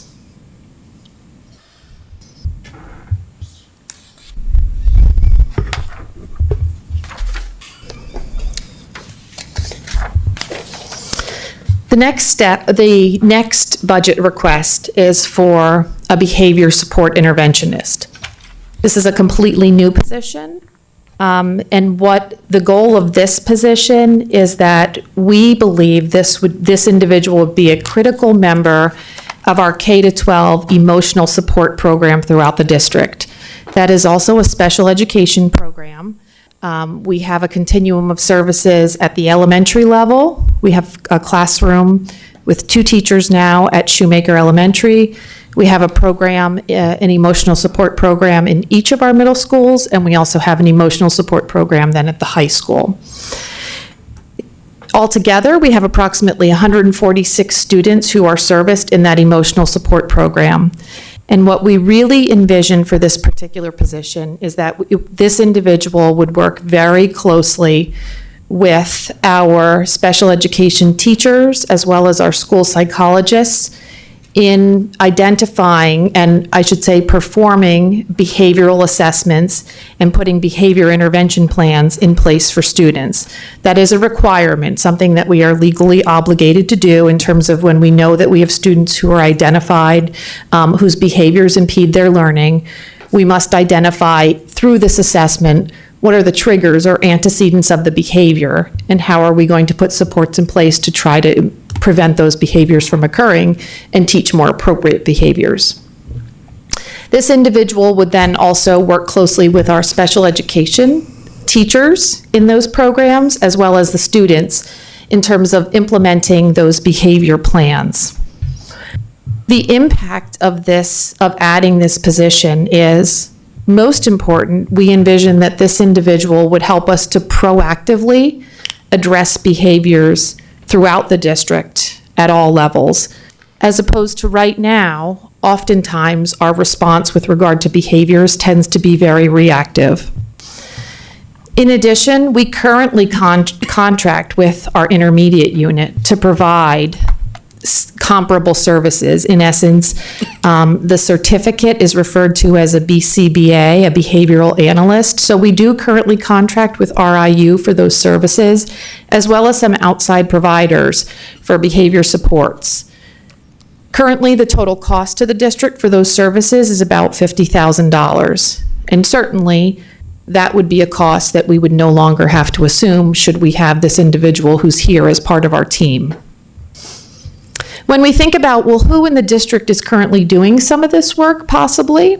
That's a really great question. And currently, we have school psychologists who complete the behavioral assessments.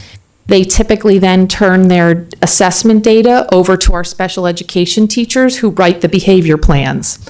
And I will share, quite honestly, the plans are periodically monitored and adjusted as time allows already busy individuals to do. I will say as well, like certainly while we have very, very competent and highly skilled school psychologists and amazing special education teachers, I think what you hear us saying is the need really is for an individual with a skill set and a certification specifically honed into dealing with those behaviors, doing the behavior assessments, and developing the plans. It truly is a certification that is above and beyond what others in the organization currently have. And again, we really envision that this position is one that would allow us to provide comprehensive behavior supports to an emotional support program K-12. The approximate cost you see there of $92,500 is a professional cost as well as benefits, and clearly we recognize that's a recurring cost.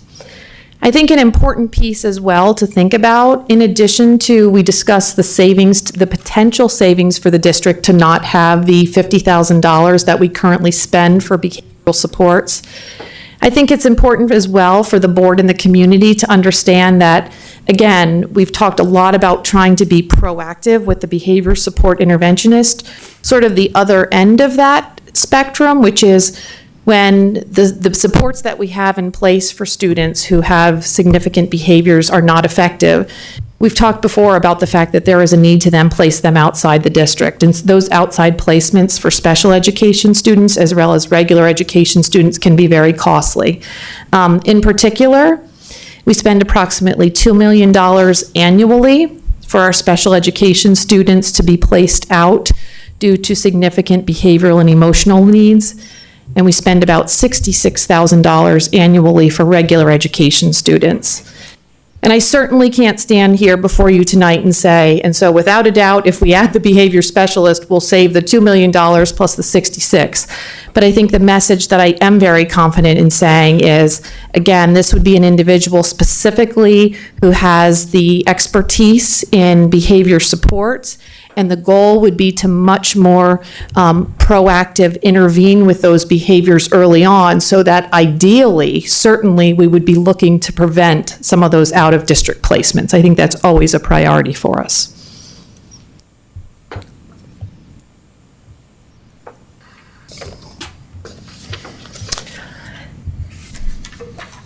The next staffing request as part of our 2020-21 priorities is for a staff assistant.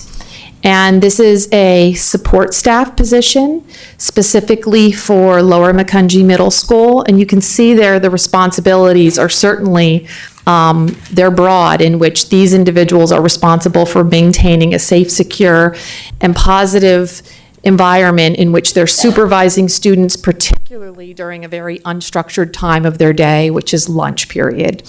And so at both middle schools, but in particular at Lower Macungie Middle School, we have 3 42-minute blocks of time. That's plenty of time for adolescents to eat their lunch and socialize. And we have approximately 400 students per grade level who are eating lunch in the cafeteria at the same time. We currently have 3 staff assistants. So you can do the math and certainly see there that those ratios are about 3 to 130 students. And they're supervising those students again during their lunch period. And what's interesting is Lower Macungie Middle School also has an outdoor seating play area that we do try to take advantage of during appropriate weather days. And so that additional staff member would certainly be able to help the middle school provide greater supervision for students on a daily basis. And the cost to the district for that position is approximately $12,300. And that's really just an annual salary for that position.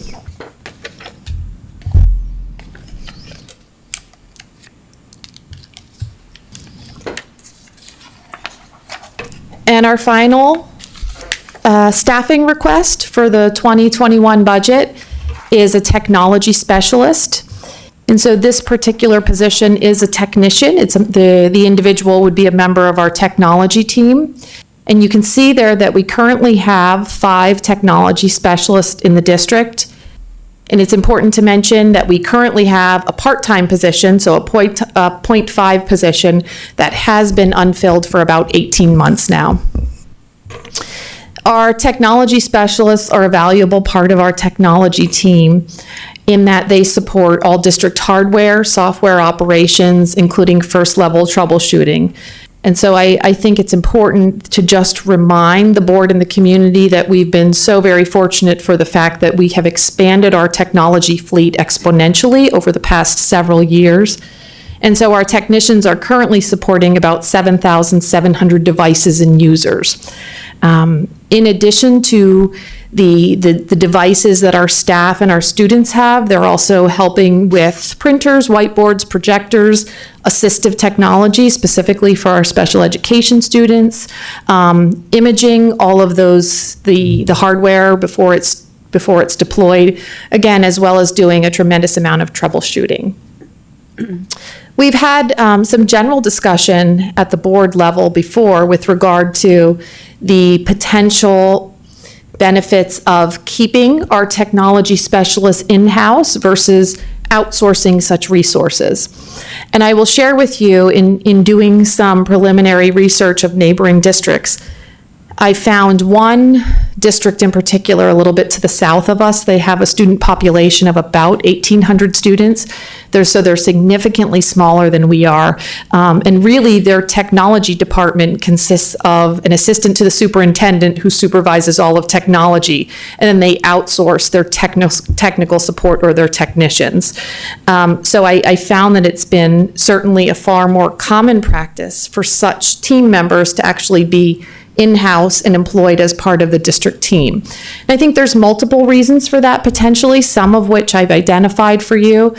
I will share that when I've had some really great conversations with our technology team, what came through loud and clear is that they value and support collaborative and supportive relationships. And so there's something very unique, and there's something also very effective and efficient about having our technology specialists who are actually assigned. They're assigned to our various buildings. Clearly, they share certain buildings, but there's something very efficient and effective about knowing if I, Kristen Campbell, have an issue with it could be my elementary student iPads, it could be my personal laptop, it could be my projector. I know that Adam Smith, the technology specialist for my building, is going to be here tomorrow morning, and I can actually put in a ticket as part of our work order process, and I know that I will see Adam Smith and he's going to come talk to me, and I can have a conversation with him in terms of what issues I'm having, as opposed to outsourcing, potentially what happens is, again, there's typically some sort of online work order system, but an individual comes to a building and just picks up a device and probably never has a conversation with the teacher and or staff member who has the issue with the device. They just take the device off-site, repair it, and would then bill us for the service. And so our technology team talked very much about the efficiency, the effectiveness, as well as just being a service-oriented team and valuing those relationships that they have with all of our staff and students. You see they're regularly present in building, frequent interactions with our staff. And the other piece is, because they are here on site, we have very timely response to issues, as well as the quality control. We see the devices that are being repaired, and we really have no question about the accuracy of the cost for those repairs that are happening. And to wrap up, the cost then to the district for the technology specialist, what you see, the $43,300 really is the differential to make that position full-time, which would then also include benefits, which we believe would actually make the position much more attractive to qualified individuals. Again, recognizing the fact that we have a part-time position for a much lower rate that has not been filled for some time.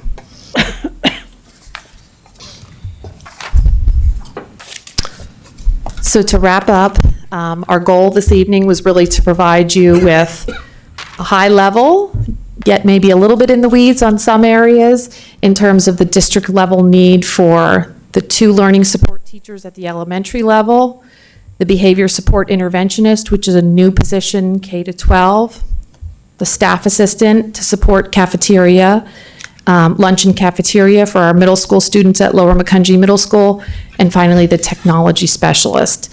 And certainly I'm happy to answer any specific questions that you might have. And again, I've also secured the services of Dr. Pekarik in the event that you have any further, like really detailed special ed questions that she might be able to help us with. Mr. Jankowski? A couple of questions regarding a couple of the positions. So the behavior support interventionalist, have we seen a similar position utilized in other area school districts? And the effectiveness of having this position versus the current support that we have in place? And I'm going to invite Linda to actually come up and sort of echo my thoughts, but I can share, absolutely. I will share that typically when a district has an in-house emotional support program, it is typical that you have a team of individuals with a unique and certified skill set to be able to support those students. And so we've come to you before with some very immediate needs at the emotional support program, first and foremost, which was at the elementary level. And now we're trying to expand the level of support that we provide those students through the behavior support interventionist. There are other districts who, in addition to the behavior interventionist, some may have multiple behavior supports for the emotional support program. Some also have psychologists that are then also, in addition to the BCBA, specifically assigned to that program.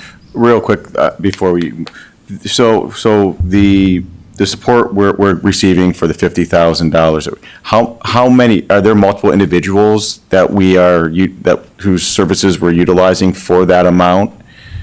Or is that kind of one person for K through 12 also? So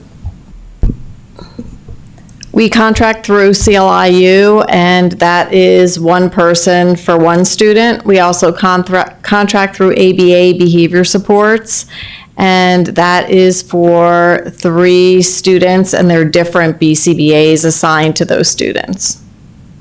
So the difference then is that the support interventionist would kind of be a program for all students as opposed to individualized? Correct. So they would work with all school teams, yes. And how would that work, though, with respect to the individual support we're receiving for that $50,000? Wouldn't those students still need that support? So if we would hire a BCBA, which is the title that services those students, so that BCBA then would be assigned to those specific students to oversee their programs. As well as the entire district K to 12 for emotional support. Okay, so the CLIU does not provide that support for the entire? For the The entire, entire 146 students that the interventionalist would provide, or? so they don't have the capacity to support that amount of student. And so they are right now in the hiring process, and they are trying to service their own programs because they run the alternative ed program. So they're not even fully staffed. We're just lucky enough to have that one person because it is very few hours. So I believe it's 2 hours a month that the person comes in and services the one student. So what happens for the other students that aren't receiving the personalized service? Like, what do they get currently today? So the students that have behavior intervention plans, it really is overseen by the special ed teacher as well as the school psychologist. However, as you know, school psychologists, one of their major jobs is writing evaluation reports.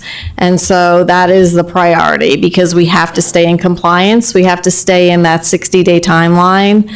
And we were on corrective action for not staying on that timeline. So, the psychologists know that is one of the priorities of our department. So often, it's kind of left to school teams, the principal, the special ed teacher, the supervisor, to help provide those interventions, but it's not really best practice. And sometimes then, because the interventions are not working, we don't have someone with that level of expertise, we end up placing the student out of district. Okay, thank you. You're welcome. Staff assistant at LMMS that you're looking for. How many are there currently at IRE? There are 3 at IRE, and IRE has approximately, I think their building-wide enrollment is almost 200 students fewer. So when I looked at this, IRE had fewer students in the cafeteria at the same time. And have there been issues at LMMS requiring the need for an additional staff assistant? This is absolutely a priority for the building leader. And so there are ongoing concerns with regard to 3 individuals being able to appropriately supervise 400 adolescents in the cafeteria. I think she's saying it's Lord of the Flies over there. Yeah. I have a hard time with 3. It's a need. My It's a kitchen. need. And then finally, the technology specialist. So this would be a full-time position taking the place of the .5 FTE that we have. Correct. This is in essence the other half of the position. Are we currently budgeting in the proposal for that .5? Yes. I believe the answer is yes. And so the 43,000 is the other half. Oh, okay. Plus the benefits. Is that correct, Bob? That's correct. Okay. Okay, so the 43.3 is just what you're, okay, so that's just covering the additional .5. Correct, because we did keep that position in the budget, because certainly we're here to say that there's a priority and a need for additional staffing. We just recognize that a full-time position ultimately best meets the needs. Okay, thank you. Sure. Dr. Levinson? Yeah, so on the technology specialist, would you consider the current staffing to feel overburdened or burdened by the current workload at this point?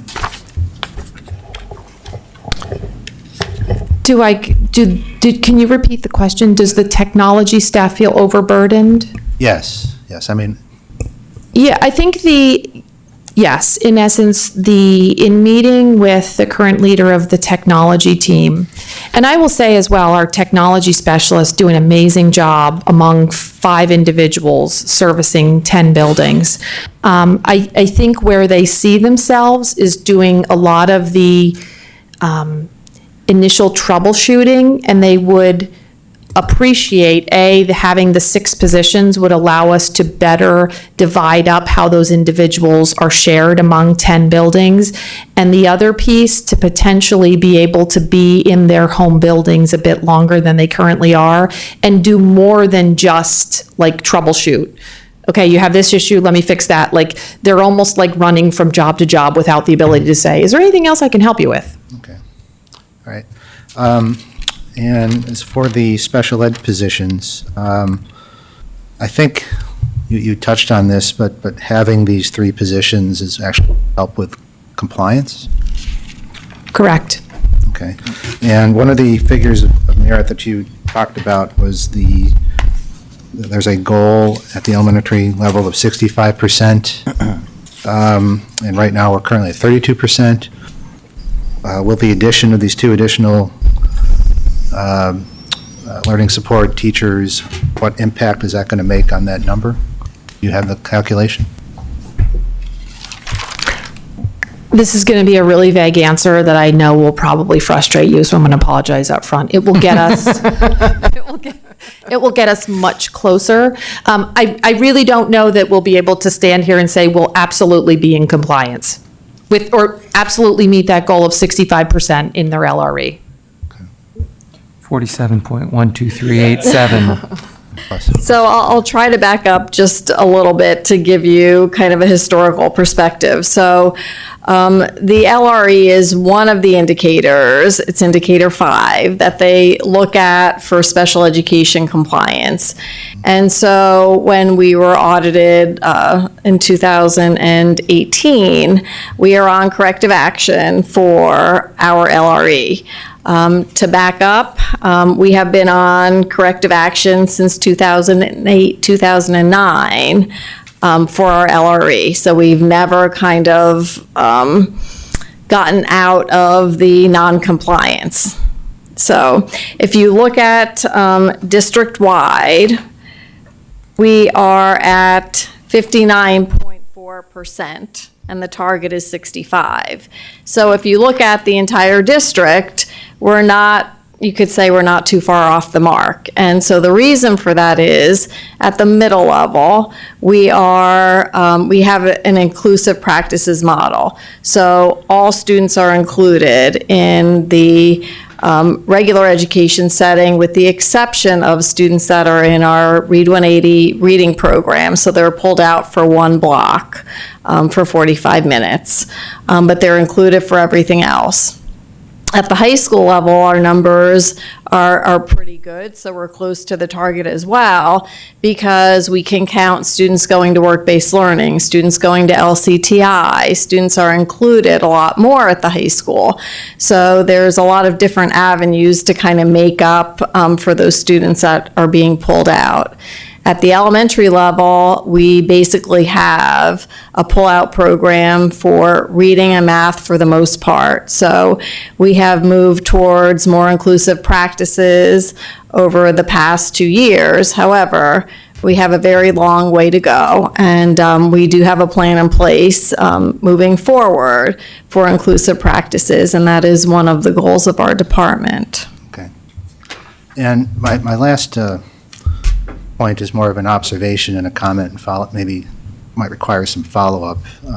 So in my year and a half working on this board, I've certainly noticed that there's we have a lot of special ed expenses to help with students.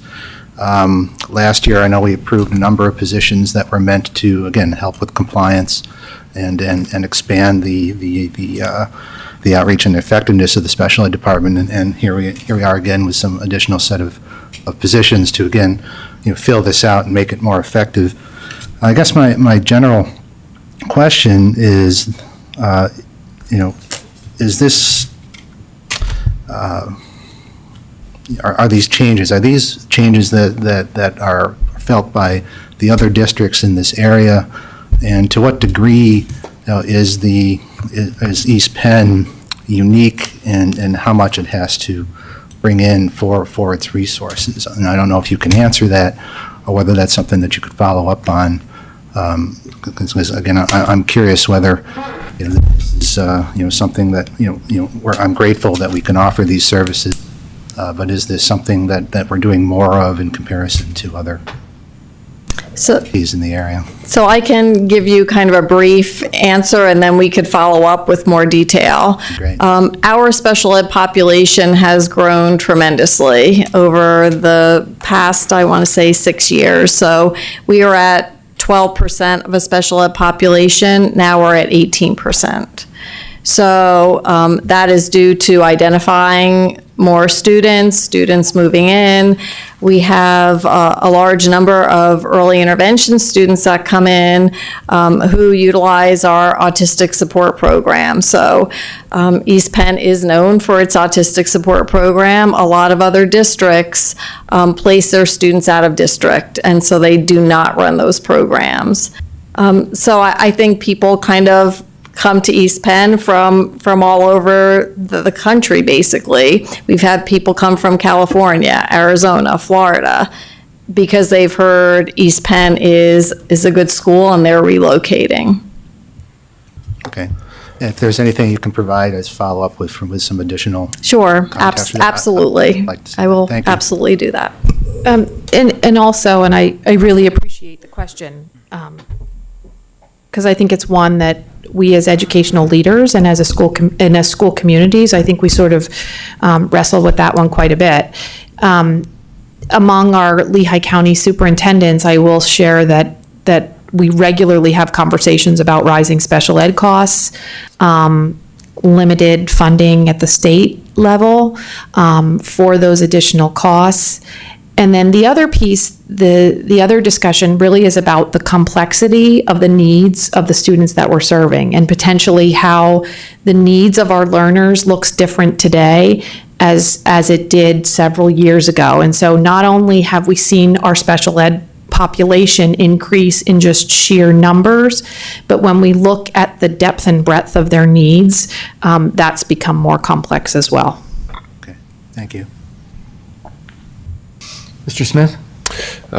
Thank you for the presentation. I do have to share for a minute, maybe I'll put my Andrew Yang math pin on here, that this weekend I was looking at the numbers and turned it into a fantastic learning experience for a young man at home who was learning about unit ratios and proportions and the numbers behind our learning support teachers and how we manage them. But I think you did a fantastic job of moving it beyond those numbers and connecting it to the human component of the fact that, while you might have a unit ratio in real world and implementation doesn't really work out that way. But my question was actually taken by Dr. Levinson, but I wanted to follow up on one of the comments that Dr. Pekarik, you had shared. I was not aware that, while I was aware that we had some compliance issues recently, I was not aware that it goes so far back as to 2008. Could you inform the board and the community at large as to what exactly that all means in terms of ramifications on the district for not being in compliance for so long? So we're not unique, I can tell you that. So there are a lot of districts, I don't know how many, but I can certainly try to find out who are on corrective action for their LRE. One of the dilemmas is they take the LRE and look at it as they want students in that regular education setting 80% or more of the time, 80% or more of their day. And so if you have a pull-out program and students are pulled out for 2 blocks of Read 180, so like a 90-minute period at the elementary, and also math, that puts them way over. So most of our students have a dual specific learning disability, and so they need services in both areas. So the dilemma is you have to give the student the service, you have to give them what they need, and we don't have staff, we never have, to include students and do a co-teaching model at the elementary level. So as I said, we're kind of hoping to move towards that. With that said, what the state requires then is that you make a plan for more inclusive practices, which we have done. It's been submitted and has been accepted. And so they look for movement so that you're making progress. So they're not looking for you to make that target every year. And so I do have the data that I can share with you that we have been making progress towards that target. Now they keep changing the target. So it was at 62.1% for a long time. Now they moved it to 65% for this year. So, and the state hasn't even made their own target. So, it's really interesting how they come up with these percentages and they don't even have the data to support, that they're, as a state, we're including students. So at this point, corrective action is a big, scary phrase, but there's no, at this point, funding being withheld or No, anything there's like no that? there's no ramifications because it really is a global problem, and so they look for a plan in place that you're going to follow, and they look for movement towards that target, which we always have made movement. Okay, great, thank you. You're welcome. Dr. Munson?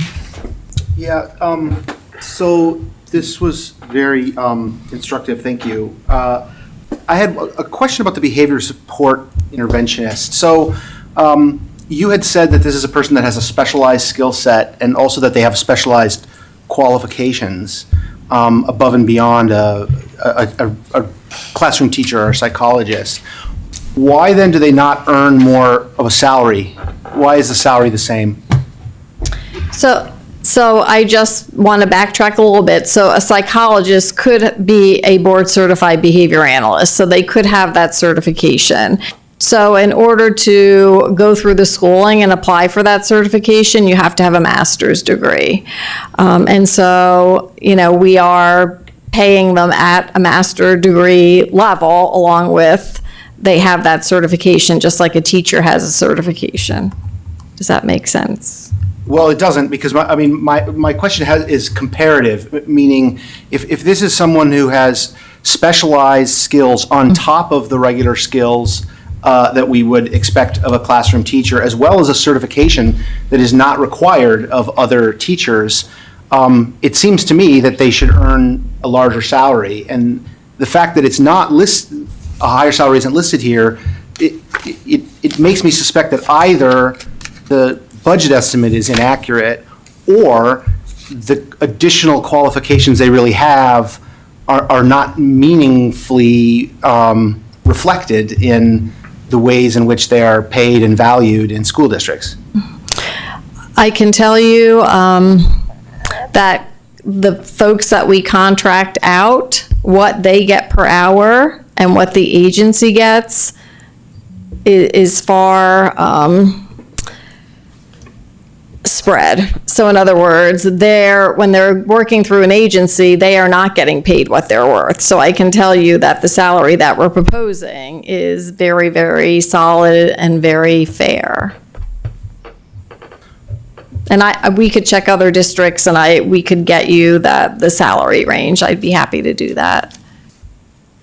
And I know exactly what you're asking in terms of if 2 learning support teachers are 92.5, then how is this individual who's going to need a master's 92.5 also? So we will double check that salary that we presented to you for the BCBA. Because as Dr. Pekarik indicated, it would be a master's level individual plus the certification that they have on top of that. Okay, part of it is, as I said, it could be that this is not a fair number, but what I hear you saying is that my other concern is not true. That is that this person isn't just someone who has different letters after their name, but is effectively, just adding on to what we already have. That this is in fact someone who has a skill set that we do not currently have in our district. Correct. This is indeed a professional staff member with a skill set that we do not currently have in the district. And then, just to interject, Yeah. but this is a professional staff person, so they would be paid per the contract. Correct. So they do fall within our teacher contract without a doubt. I see. It is not an Act 93 position. Thank you for clarifying. So then I want to go back. I suspect, well, I'm the third person to ask about this. So clearly there's some questions about this compliance issue. And I guess I'm struggling to understand even what the sort of square one rationale is for these targets that we are trying to achieve. If I understand it correctly, right, the whole philosophy of special education and IEPs, IEPs, it starts with the word individual, right? It's supposed to be individualized to people. it's not clear to me how then we can have targets for how many people we treat not as individuals, but as a number. I mean, another way to put it is it seems that special education here is, on the one hand, we are encouraging every student to, wear their own unique color to school, but then we're also trying to meet targets where 65% of our students wear red. So what is it that is even being attempted with, why should we care about meeting these targets? I shared with the board the targets with regard to least restrictive environment. Again, in the phrasing of certainly there is a legal obligation there. However, I always appreciate, we've had this conversation with the board before in terms of, I don't believe that our litmus test or our threshold for why we do things should be compliance and to avoid sanctions. Really, if you recall, when we talked about pull-out versus inclusion, the philosophy that we believe in East Penn is about, it is appropriate whenever possible for special education students, although they have unique learning needs, to be educated with their regular ed peers to the greatest extent possible. And we know that there are ways that we can successfully accomplish that. And so if administration or I presented this as truly about compliance and LRE, that was not at all the attempt. I was simply trying to provide the board with the full picture in terms of, there is a legal piece here. And so when you hear about least restrictive environment and LRE, it is a measure, it is a metric that the state looks at. But I would never say that we are looking to include special education students in the regular ed classroom simply so that we can be in compliance. So I would just like to expand on that a little bit. So when a student is identified as special education, embedded in the law, we need to look at what's called the least restrictive environment, which is we need to look at that general ed setting first. And so how can that student still be successful in general ed? And so it asks, what supplementary aids and services do we need to put in place to support that student in the general ed environment? What specially designed instruction can we put in place to support that child? How can we differentiate the instruction to support that child? And so, if all of that cannot be done, then, we look to kind of a pull-out program. However, with that said, research suggests that we really need to have more inclusive practices and students benefit more. Socially, they benefit more academically. And I have a very good example. So we were able to implement more inclusive practices this year at one of our elementary schools in math. And so we kind of have been tracking the progress, and these students were slated to be pulled out. And we, through the IEP process, we included them. The data is phenomenal. Like, they are making gains that they probably never would have made in a pull-out setting. So, there are a lot of benefits if done right, but the regular ed teachers need that support. They need the coaching. They need a special ed teacher to kind of be overseeing the instruction as well. So then maybe I misunderstand the pull-out programs. What I hear you saying is that my understanding had been that some special ed students are in pull-out programs because their needs are best met through pull-out programs. That's correct.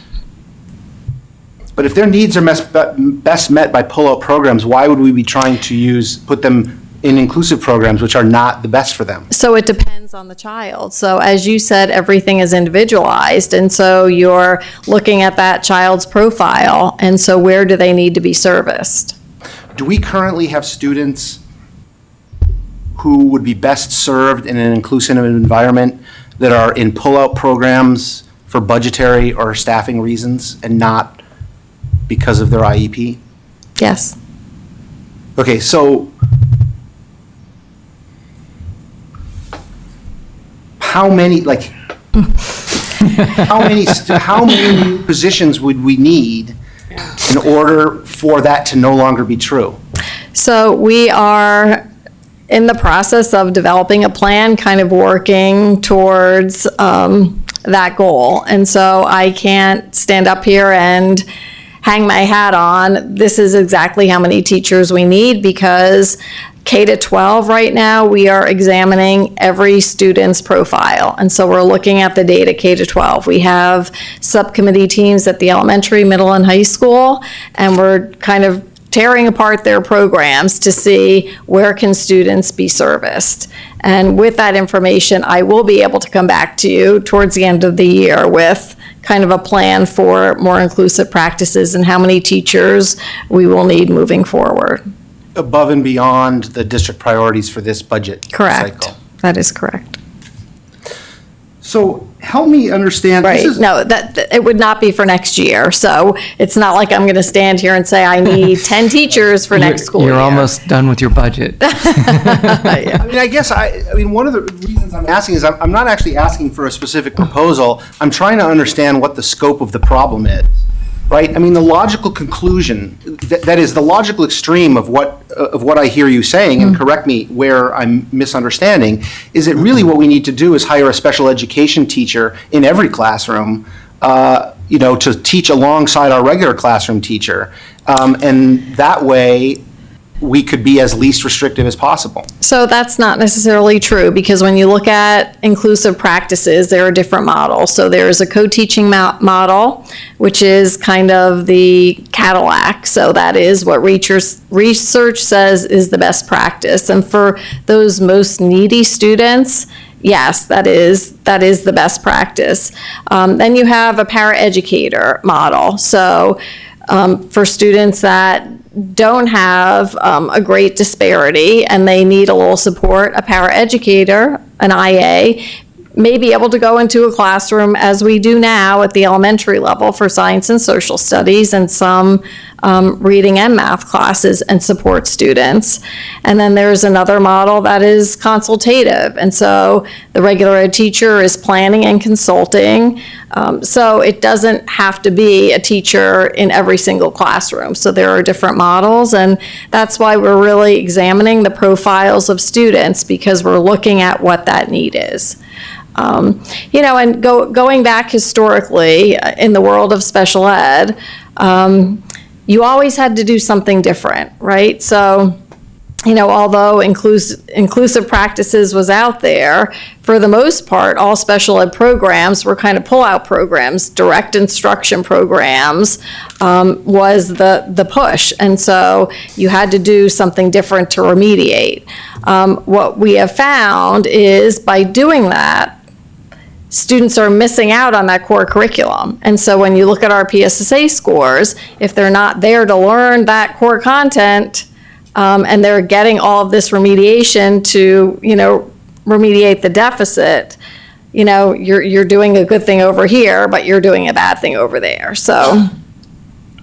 Okay, it's getting late. I don't want to. I guess I have a sort of 50,000-foot question, right? So we have 18% of our students now with that are special ed. I don't know, what is the number that we have in AP classes? Do you know? Is it 5%, 10%, 1%? No, so what I'm thinking of is that we sort of have a distribution of needs of students, and we spend a lot of time and a lot of money on meeting the needs of these tails, of honor students, of AP students, of students who are really excelling, as well as students that need a lot of extra help for a wide variety of reasons.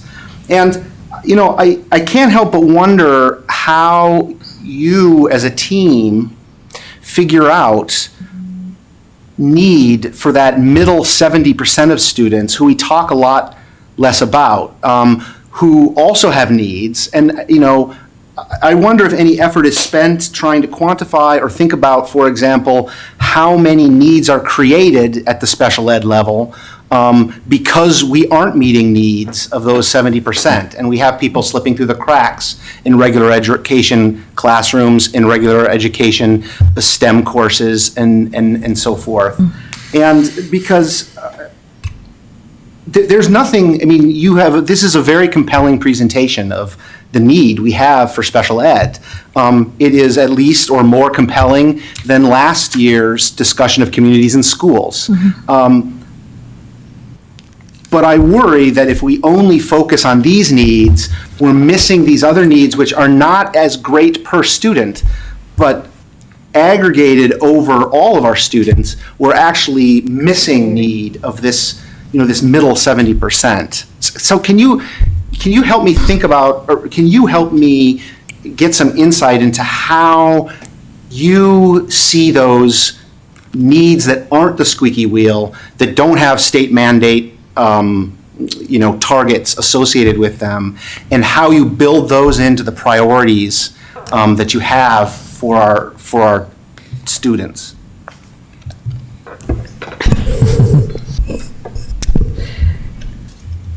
We continue to have discussions at the administrative level, and are beginning to have discussions at the building level as well, in terms of, and I don't mean this cliche-ish at all, but we have an obligation to meet the needs of all learners in our classrooms.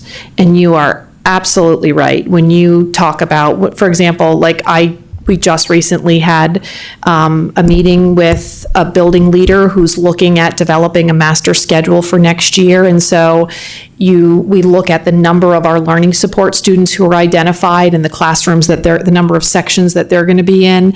And then we look at our let's say the number of students who are going to take an honors class and the number of sections that they're going to need. And suddenly that potentially leaves a large group of students maybe in the middle who, as you highlighted, have some significant learning needs, but perhaps have not yet been identified. And let's look at the instructional group sizes of that level. So to your really complex, essential question of how are we going to continue to keep an eye on and advocate for the needs of all learners, I believe that ultimately is our work. And so when we talk about having supports in place, I was going to use the word, you might be familiar with multi-tiered support system, MTSS, which is another acronym, and it needs nothing more than having varying supports in place at each building, so that if you're a special ed student, if you're a regular ed student, if you're an honors or an AP student, but you have an identified need, that we have supports in place that we can attempt to address that need early on, so that those needs don't become significant learning deficits. We're not there yet, but we are beginning to have those conversations and being mindful of the fact that, yes, we have maybe these extremes that I can honestly say I don't even know that we've been doing a phenomenal job of meeting those two extremes, but certainly in advocating for students who maybe have legal protections, I believe we also have an obligation to advocate for all kids, including that significant group that might be in the middle. Thank you. Ms. Bowman. Just a couple quick questions. The learning support teachers, there's two of them. Is one of them being split between Jefferson and Lincoln? You mentioned 3 schools and 2 people. Yeah, let me just go. Potentially what it would allow us to do, if you look at this chart, is currently we have some special ed teachers who are shared among buildings. So what this would allow us to do is to allow individuals to remain at a building and service an entire building. Okay. So we would work out the logistics, but you see there are no longer like 0.5 positions at buildings. Okay, I get Which, as you can appreciate, we've done our very best to try to use people efficiently, but it's also not so efficient when you're then giving them a period to travel. Like, we lose some instructional time from them as well. Okay, no, that makes sense. I think I was coming up with a fraction in a different way, but not looking at it with who already exists, so that makes sense. And then you talked about what the pull-out classrooms are now. I think the biggest one is at Lincoln with 33 children in it. what do we expect those might go down to with this, if we hire both positions and start shifting the model over towards inclusion? Ultimately, I think we would be looking for, first of all, what we currently have potentially when you walk into a pull-out learning support setting is you might see a teacher with 25 students who are spread among 3 grade levels. So there might be small groups of 7, 8 kids. And so first of all, what we would be looking for is smaller group sizes that are also on the same grade and instructional level so that the teacher can be allocating her time and instructing a single grade level of students as opposed to like really trying to work magic and I'm going to work with you guys and get you started and then I'm going to run over here. That makes sense. But we don't actually have a target of what we think we can do with 2 new positions. Other than we just hope the numbers will come down. I think what we might be able to do is between now and a future meeting, maybe look at that in a bit more detail to try to give you really what would be an accurate sense of where those numbers would be, because I don't want to on the fly just throw something out there that's not realistic. Okay, that's great. With these, sorry, I'm getting the names of in the behavior support interventionist position, do those help to reduce paperwork? And I don't mean that term lightly, but for school psychologists and special education teachers and open up those, and maybe other people that I wouldn't think to name, and open them up to do other things? Like, is there an untold savings because you're taking some pressure off other people and allowing them to really focus on other priorities?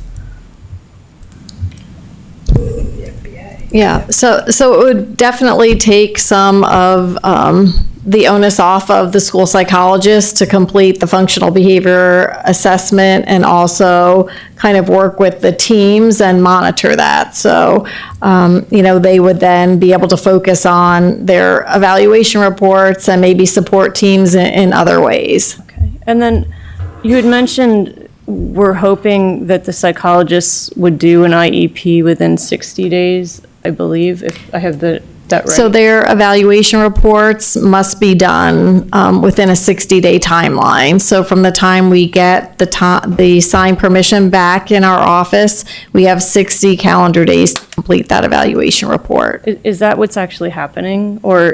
It is now, yes.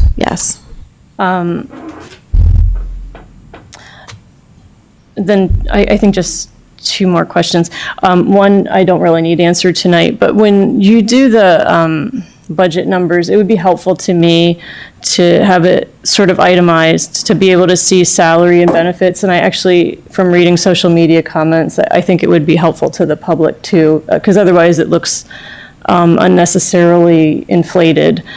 And then also for these ones where there is a cost savings that you're already accounting for, it'd be helpful if that's sort of noted on there, just to help me remember that, for example, you already took out 50,000 because that's accounted for somewhere else in the budget. But I don't necessarily need that done tonight. It's just helps keep it all straight for me. What was my other question? And then, I mean, given the situation, and I know that sometimes this changes between now and June, we may find that we have more income coming in or healthcare costs won't be as high. But at least the last time we had a full presentation, the budget outlook looked pretty bleak. And so to get all the way down to the tech specialist, for example, which is like pretty, halfway down on the priority list, at least from the last presentation, doesn't look very likely. What are other things that we can do to take some of the pressure off, assuming we can't fill these positions because we can't come up with the money? Not for lack of wanting to, but it's just not there. What I'm wondering with tech specialist, and I know this is going to sound a little bit crazy, but I was in a different school district and they actually had their librarians doing it, which I asked the librarian thinking she was gonna complain about it, but she actually really enjoyed it and waxed poetic on the fact that she got to fix the laptops for the school district. So I'm not saying we should do that, but I'm just curious if there's other creative things we can do so that we don't have to wait a year or two or however long it takes to come up with the funding for some of these lower down priorities. I think we have, one of the things that we continue to do is just look at how we can potentially take 5 individuals among 10 buildings of varying sizes and use them more efficiently. We've looked at different combinations of, to which school people are assigned to eliminate the greatest amount of travel. We've talked about having someone stationed in the library, for example, at the high school, because that's one of our largest buildings, and potentially using that person there. As you know, we've talked about items in the past as well in terms of having a technology team, a student technology team at our high school level that could potentially help with some very low-level issues. Those are just a few of the ways. I appreciate you're thinking about potentially other positions that could do that work. I would say as well that, like, when I think about our current media specialists slash librarians, we are very much looking to transform their roles, but certainly not to be individuals who are then focusing on technical troubleshooting of our technology. So I think it would really just be about how we can use our current staff even more efficiently than we already are, and not attending to some of the less technical issues. And my last is just a suggestion. This is really a suggestion for the media, not so much the administration. When I hear these presentations about special ed, it actually really breaks my heart, because I can imagine these parents of these kids, and no one's going to fight for a kid more than their own parent, and they come into a district where, if you can just imagine if that was your child in that room with 33 other kids, all different ages, and a teacher trying to get to all the kids, it's heartbreaking. And part of the reason we're in this situation is because we're mandated to do a lot of things, but we're not funded to do them. And it would be really amazing if the media kept doing stories about how we're not funded in this area.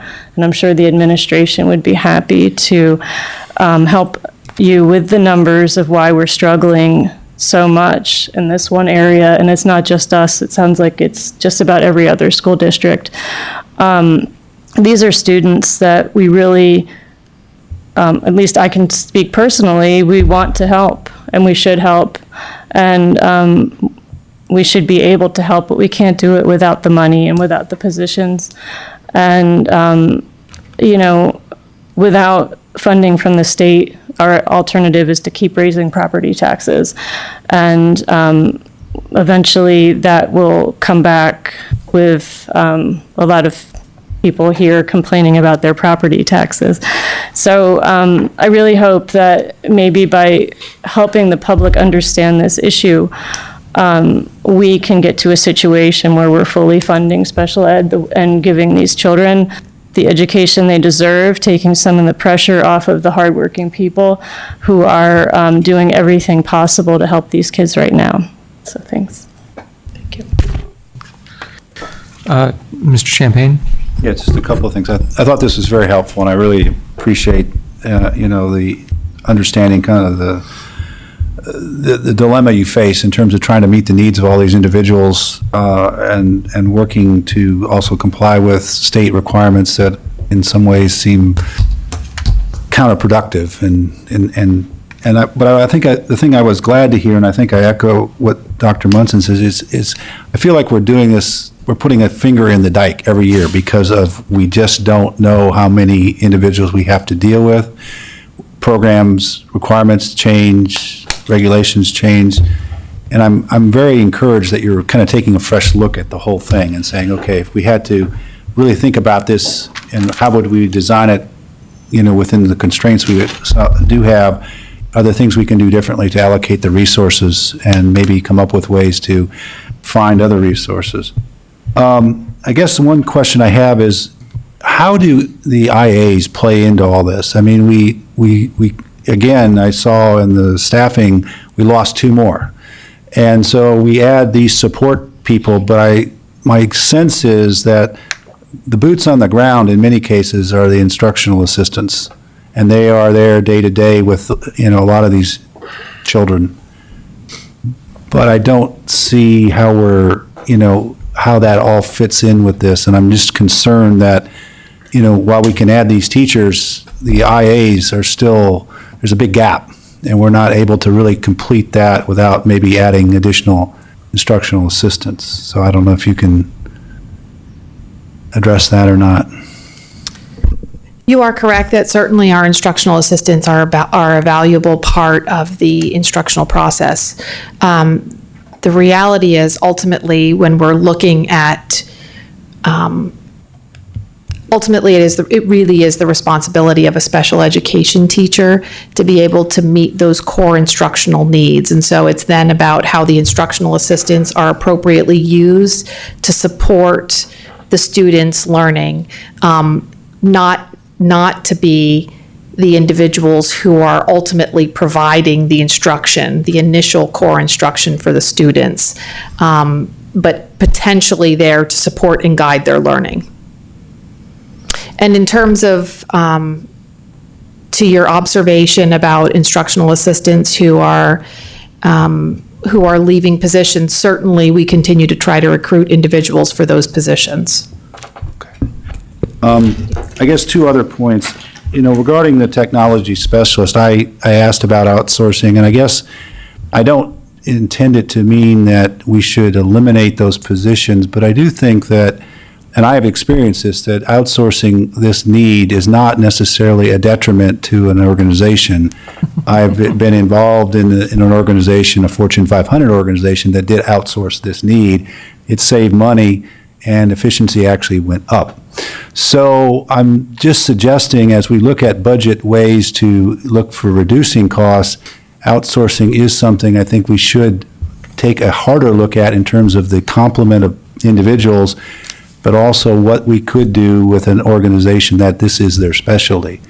So it's just another way to kind of think about what are the core operations of a school district, and whether this, I know this is an essential need, but is it core to what we need to do, and could someone do it more efficiently, more cost effectively, and still meet the needs of our students and our professional staff?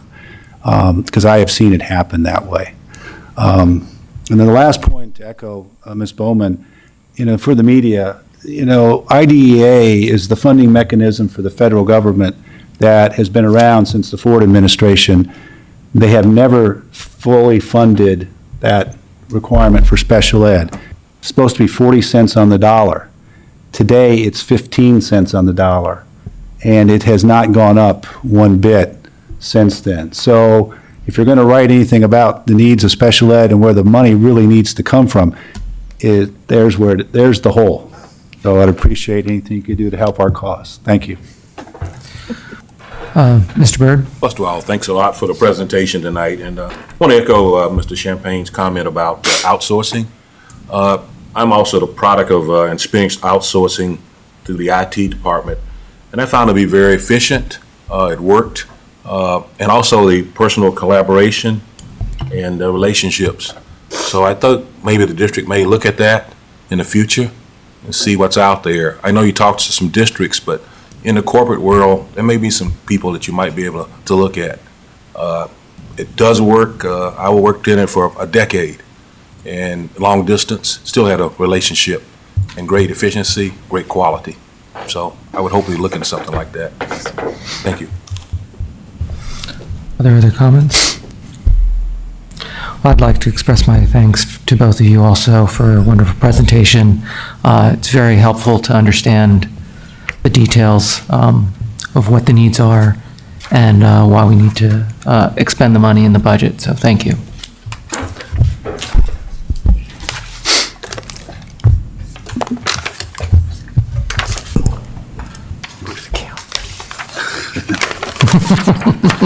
Calendar week.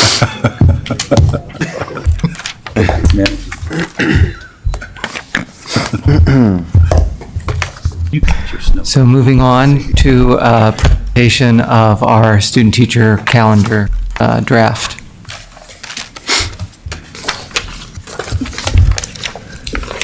Mr. Pulvolitis is ready to roll. And so excited for the discussion. I don't know why everyone's laughing. Just remember last year. I have those flashbacks often.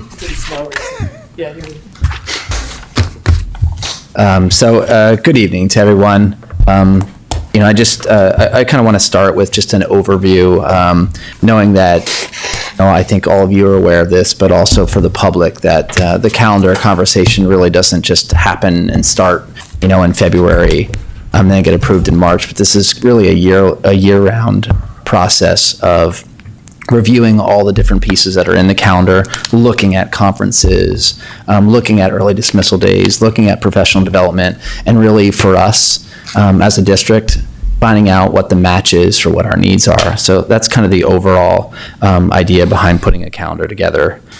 We do take feedback from teachers, from administrators, parents, previous school board meetings, and we look at all of that, take it all into consideration, and really understand that there's a lot of different feedback, a lot of different opinions, and we do our best to put together what we feel is best for the district and make a recommendation here. And then, of course, listen to feedback and move on from that. I will say this, this year, putting the calendar together, as we kind of reflected on that and everything that I just talked about, there was really 3 key focus areas. That was instructional time for students, professional development for our teachers, and parents' schedules. They were kind of the 3 kind of founding areas. And then, of course, there's things that you have to take into consideration, like schedules with other Lehigh County schools because of things like LCTI programming, things like that. Okay, so all that, of course, is taken into consideration. But going back to those 3 kind of key foundational areas that we build a calendar upon. For instructional time for students, beginning last year, we eliminated 1 day of elementary conferences in the fall and spring. 2 less early dismissal days provide enough time for conferences, although it was tight, and talking with teachers, it was difficult getting everything in there, and sometimes it was a very, very long days, packed from one conference to the next. But we found a way to make it happen. And then there's 2 less disruptions from early dismissal days that came out of the calendar that provides more instructional time. We also eliminated 2 Act 80 days and replaced it with a full professional development day this year. So with that, you really lose 1 instructional day off the calendar, but not really, because you're taking 2 Act 80 days and you're making 1 a professional development day, which of course I said is a priority, and you're really getting a full instructional day. So it's really not a loss there, and we're hoping that that's a benefit. Professional development is another area. When you look at this, with professional development, we have some full-day professional development days in the calendar, and then the other piece of that is Act 80 days. The Act 80 days are half days where we provide professional development for our staff. We have so many different things that this board's well aware of, with elementary literacy, trauma-informed approaches, which we recently discussed, professional development that's required through policy, inclusion, which was just a conversation that was happening, and supporting special education students and supporting teachers with the needs and accommodations and modifications to meet the needs of all learners, math professional development, social emotional learning. We can go on and on and on.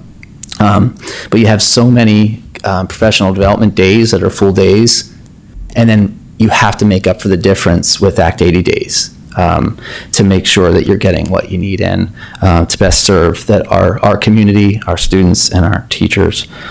And then parent schedules, of course, is so critical. So we offer both day and evening conferences, knowing some parents work during the days and some at night. We know that other districts will provide one or the other. It's really great here where we're able to provide the options for both, for those that work at nights and those that work during the day. Looking at many of the teacher schedules, they're packed full. So it's not like there's openings at night and not during the day, or vice versa. So we feel like we have a good plan there. We know that we have to give up some early dismissal days to compensate teachers for the time they work in evenings. And so there you have some added early dismissal days. But all in all, it's really about that partnership with parents and making sure they're part of the educational process and part of working with the teachers to best meet the needs of the students. So we do our best to kind of, again, put those three things together in building a calendar. And we realize it may just look like a couple days here and there, but ultimately there is a plan there to best meet our community needs. So just some other things to reflect on, some historical changes. We know that the draft calendar reflects 184 student days, 191 teacher days. We know that there's contract implications there. So we start with that. Some historical changes, just kind of stay within that. We've kept 4 professional development days in August. That removed a professional development day. We did that last year from the middle of the calendar. Early dismissal days are on the same day for elementary and secondary. In the past, they were on different days, which caused a problem for parents and families. We continue to have 3 snow days built into the calendar, and after 3 are used. And if a 4th date occurs before 3/27/21, then 4/1/21 will become an early dismissal day, makeup day, and 3/31/21 becomes a full day. So we've continued with that from some success from looking back. Additional snow makeup days are then added at the end of the year. Again, past community feedback was that they preferred keeping holidays intact for various reasons, attendance and things like that because of trips. I have information on snow days going back several years if we want to look at that. And we have comparison with other schools as far as early dismissal days. And of course, it's important when you look at early dismissal days, you look at how many full-time professional development days you have, because you can't look at one without the other. It's to make sure you get what you need. So at that point, I'm happy to take any questions or feedback. Dr. Levinson? Well, I just like to make the observation that, you did get beaten up pretty well a year ago. I do think that there has been a lot of our feedback, and certainly the feedback you've gotten from the other groups, appear to have been incorporated into the schedule. So I do appreciate all the time, effort, and complexity that this task requires. And again, I want to acknowledge that it does appear that you are sensitive to many of the things that we had said a year ago, and that's now reflected in the new schedule. Thank you. We appreciate that. Mr. Smith? I had a couple of little tweaks and changes and thoughts I might want to share, and then I have a couple of big items. And I had shared this via email ahead of time. Just curious about what other folks' thoughts were. The October 23rd half day. Is there any way that we can, well, maybe eliminate it, but if we have to keep it, can we move it to the 30th? Because as a currently practicing elementary school teacher, the day before Halloween is probably the second craziest, maybe third craziest day out of the year. If we could take a half day and make that the 30th and have kids get into their costumes and parades and parties and then send them on their way so the parents can handle the fallout, that would be lovely. It would make more sense there, I think, if we can make it work. The early dismissals in February, the 2nd through the 5th. I know that the end of... I'm sorry, what, I didn't hear. Sorry, the 2nd through the 5th in February. Yeah, thank you. Actually, 3rd through the 5th, not 2nd through the 5th. Yeah. If we could, and I know the end of the second marking period for secondary is the week before, but with the long weekend for President's Day weekend, if we could kind of shift those conference days to that week, then you could have the half day on the 11th running into the long weekend and have the 9th and the 10th be conference days, and kind of, not have it be, have it impacting the first and then the first week of February, and then the second week has got the long weekend. It just, for consistency's sake, that might be an idea to think about. And then the last small logistical thing I think I saw was the last day of school on the 14th is a Monday, and that's usually a half day, right? Typically?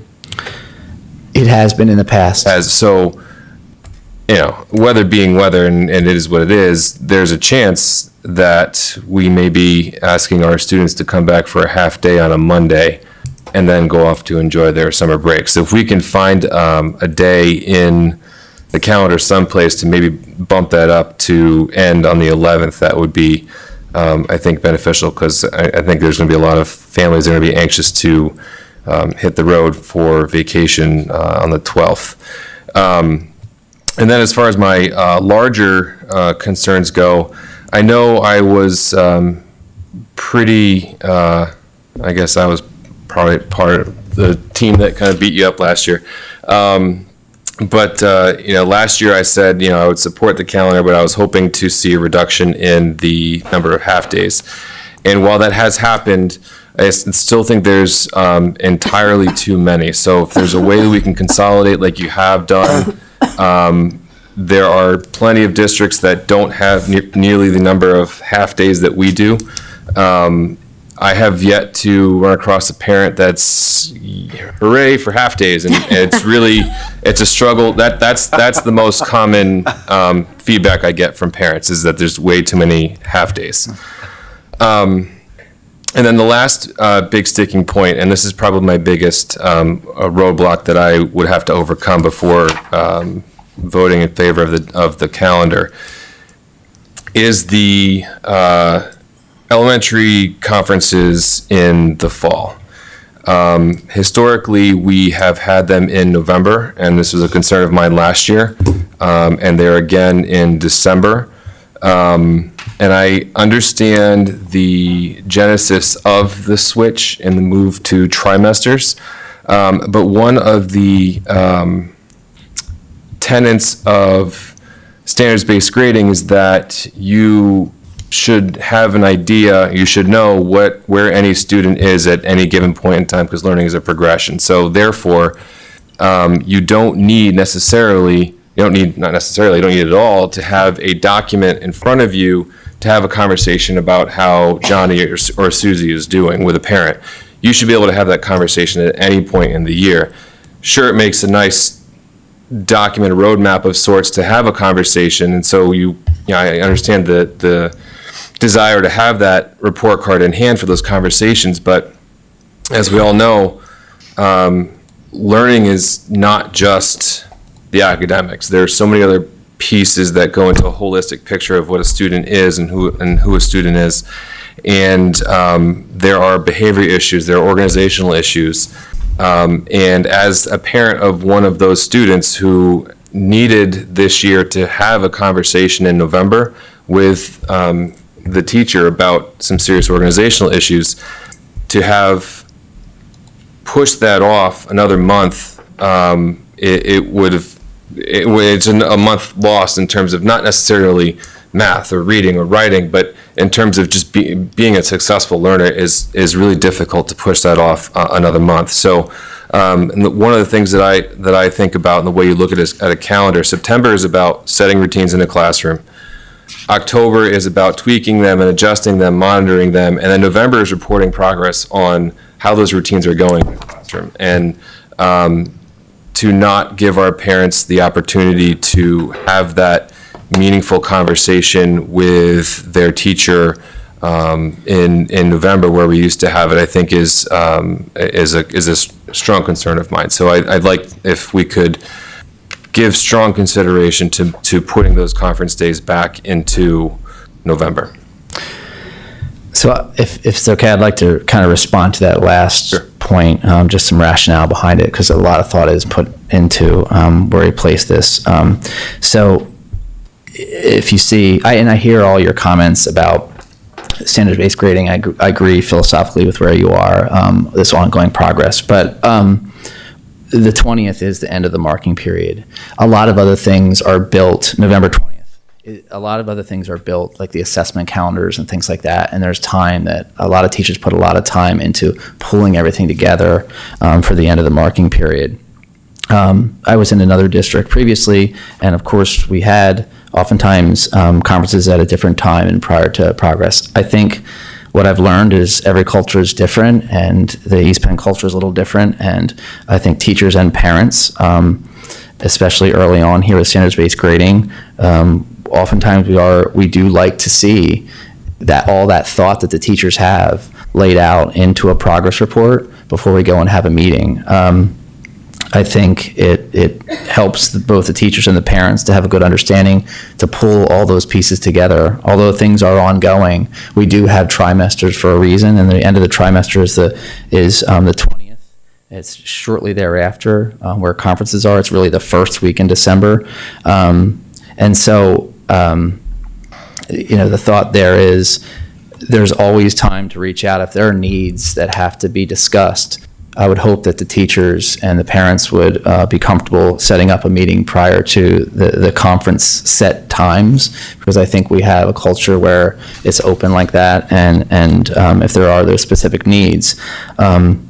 But these organized conference dates are set and kind of created around the fact that there is time committed to pulling together, a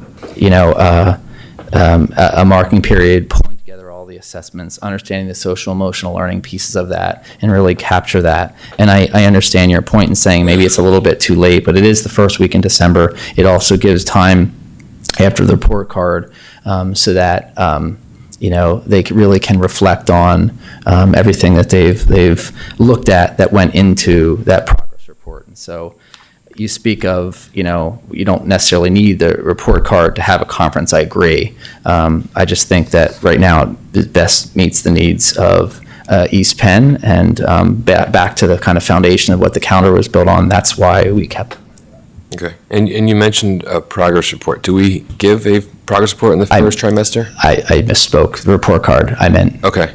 Different district, call it different. Because if we could have this is maybe a question for the report card committee, but if there was a informal but yet standardized progress report that went home middle of the trimester, then at least you have a document that isn't as official as a report card, but you could have some sort of a documented check-in that parents could go to and say, you know what, maybe I do need to make that phone call in November, or maybe I can wait until December. But to have everyone kind of, all the parents be like, I'm just going to trust my teacher, and say, everything's going to work out fine, and then show up in December and say, I wish I could have made that phone call back in November. I think that's a challenge. So, I don't know if that's possible, if that's a consideration that hadn't been made previously, but that could be something that I think would go a long way towards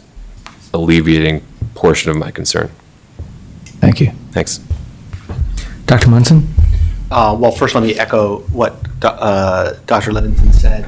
I appreciate all the effort you put in, and as one of the people who's always been the recipient of your collective hairy eyeballs about my comments on the calendar, I must say that I think that the school calendar has improved every year since I've been on the board, so I appreciate your efforts on that behalf. The only sort of comment that I wanted to contribute is to sort of disagree with this idea that it is better to put makeup days at the end of the year. I want to say this carefully.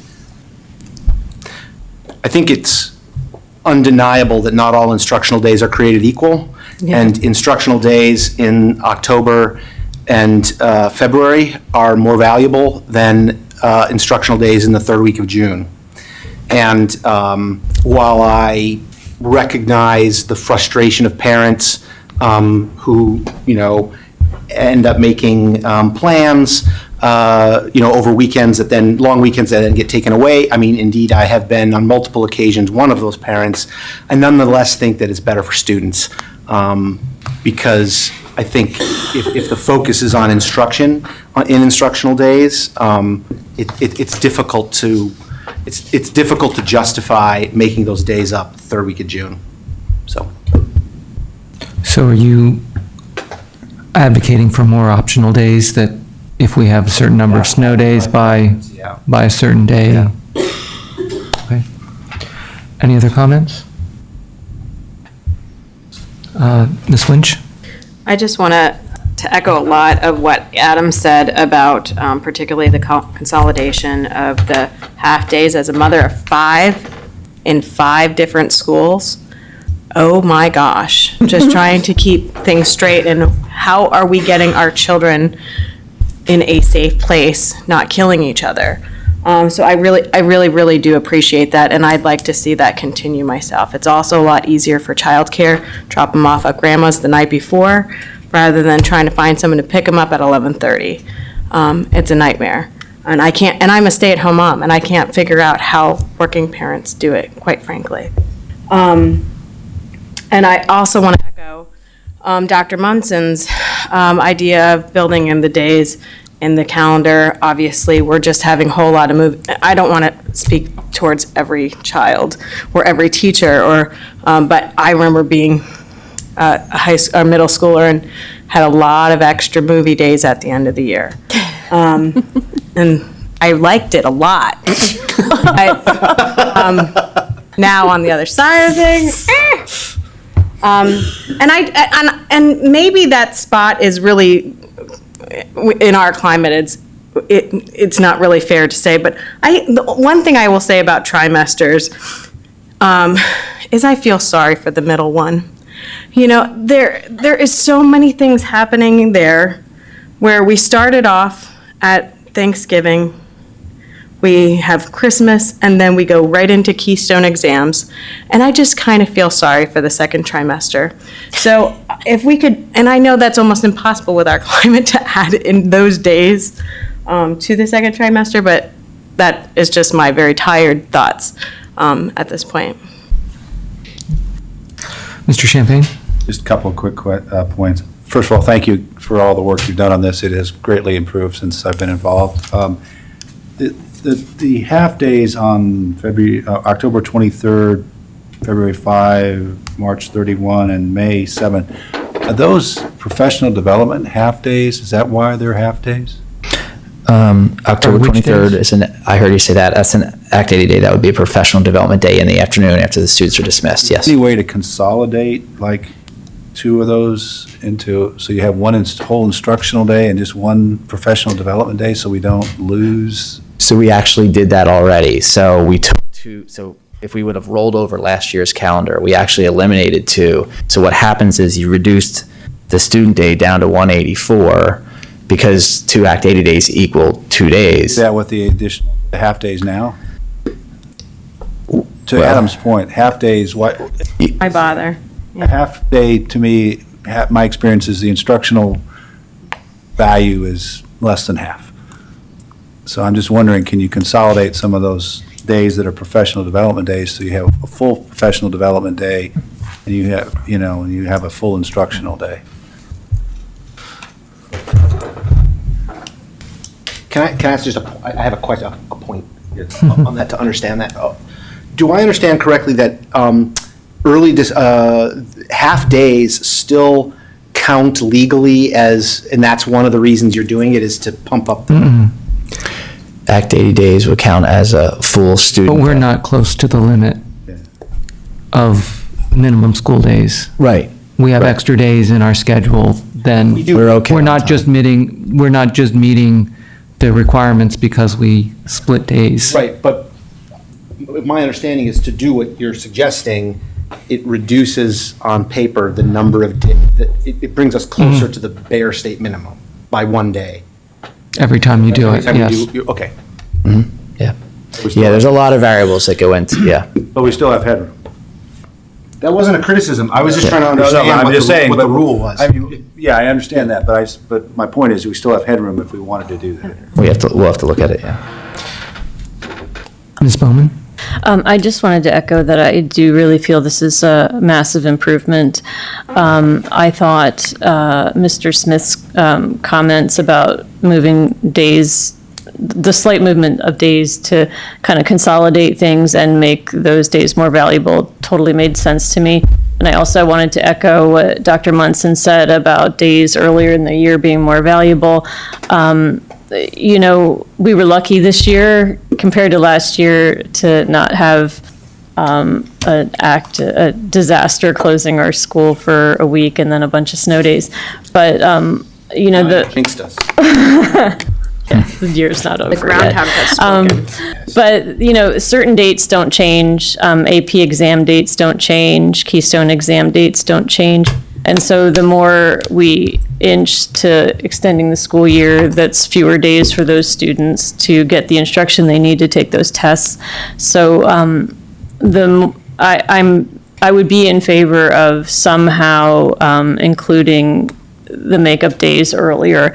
My other suggestion, I'm not married to, but I just want to throw it out there, and I understand it's disruptive, but if we are going to have a half day, I am curious about whether we flip it so that the half day is in the afternoon to give our high school students a chance to sleep.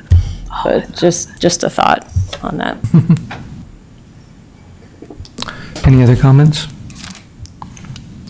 I have one question, whether you can comment on the reasons behind or the rationale behind combining some professional days, half days into a full professional day and a full instructional day versus leaving some. Is it to get professional development spread out through the calendar, or what are the rationales? Yeah, it's behind that? quite a few things. Yeah, no, it's to spread out professional development throughout the year, which is helpful. So having those half days here and there is beneficial. We do have a certain amount of, you know, as you see, full day professional development as well. And then also is to, you know, they're extra student days and it's extra time that the students are in as well. So it's kind of juggling all those pieces and making sure we have enough time with the students overall and enough days. Okay. Are there any other comments or questions? Thank you very much for your presentation. Thanks.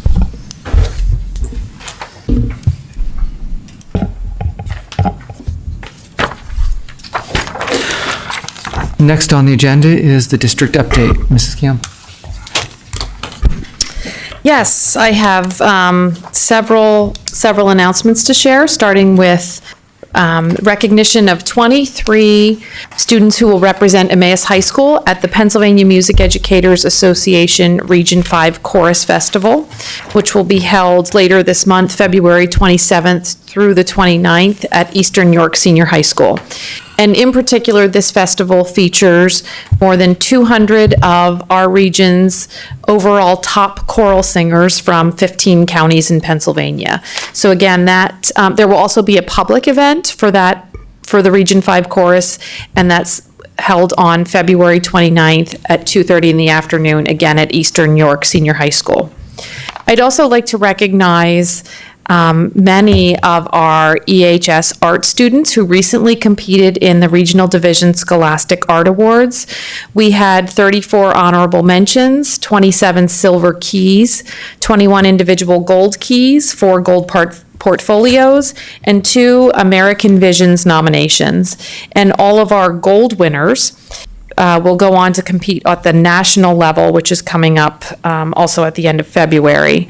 And I'll say that we had 2 American Visions nominations, and I just wanted to note that that's quite an amazing accomplishment for a single high school to have 2 nominations, because there are only a total of 5 nominations for the entire region.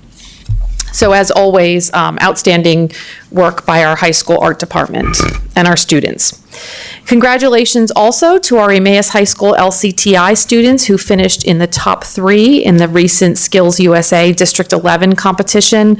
Several members of our administrative team were able to participate, as well as several board members were in attendance as well. But we'd like to recognize, again, our Emmaus High School students for their accomplishment. Peter Baxter took second place in advertising design.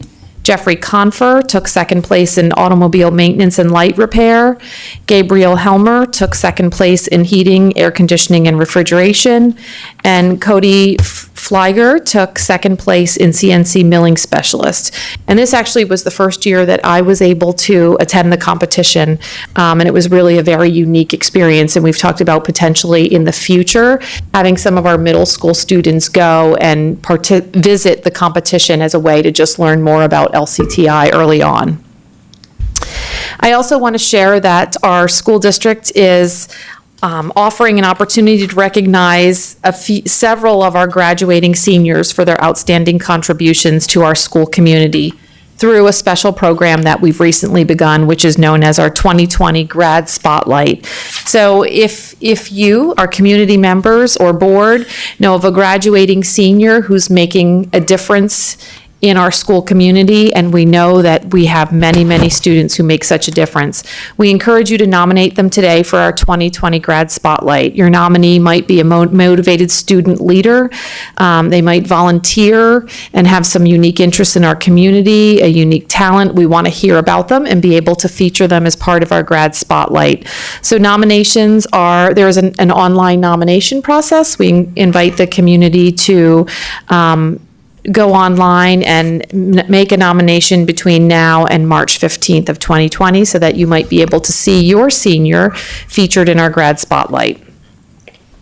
Another announcement regarding an upcoming event at East Penn. We will be having our International Fair on February 29th in our high school cafeteria. We invite our school community to come enjoy a variety of activities, including live cultural performances, coloring stations for kids, ethnic food sampling, as well as music from around the world. So again, that's February 29th at Emmaus High School in the cafeteria.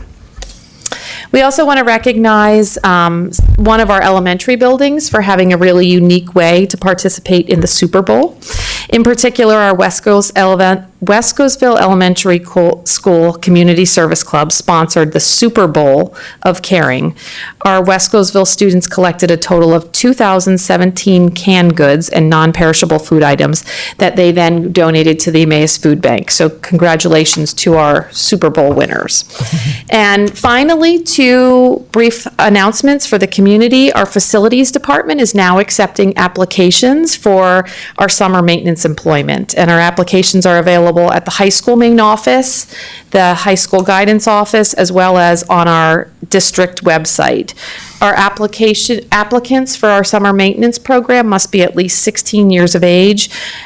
We ask that they're an East Penn resident, and they must also be a current high school or college student. The application deadline is April 6th, and these positions really do fill up quickly, so we encourage anyone who's interested to please apply. And another final announcement, I'll probably make this one for the next several meetings, so I apologize, but I just wanted to remind our community that our kindergarten screening event will be held at each of our elementary schools during the week of March 23rd through the 27th. A reminder, new this year, we are going with an online registration process in lieu of paper. Online paper registration, how's that one? So we ask that families go online to complete the registration process, but then we still invite parents and our incoming kindergarten students to join us at their home building during the week of March 23rd through the 27th for screening. So all that information is available on each of our elementary building web pages as well as our district homepage, so please check out that information. Thank you. Thank you, Mrs. Campbell. Are there any questions or comments on the superintendent's report? Okay, then moving on to personnel items. May I have a motion for items 1 through 12? So moved. Second. Is there any discussion? Mrs. Allen, will you call the roll, please? Ms. Bowman? Aye. Mr. Byrd? Aye. Mr. Champagne? Aye. Mr. Jankowski? Aye. Dr. Levinson? Aye. Dr. Munson? Aye. Mr. Smith? Aye. Ms. Winch? Aye. Dr. Bacher? Aye. 9 ayes. Motion passes. Moving on to business operations, may I have a motion for approval of the bill list, item A? So moved. Second. Any discussion? I do have a question. Mr. Smith? I just do need to make notice that I need to abstain from this vote. So I just want to make sure we do that. I have a Dr. question Levinson? Yeah, I have a question about item G. We're not there yet.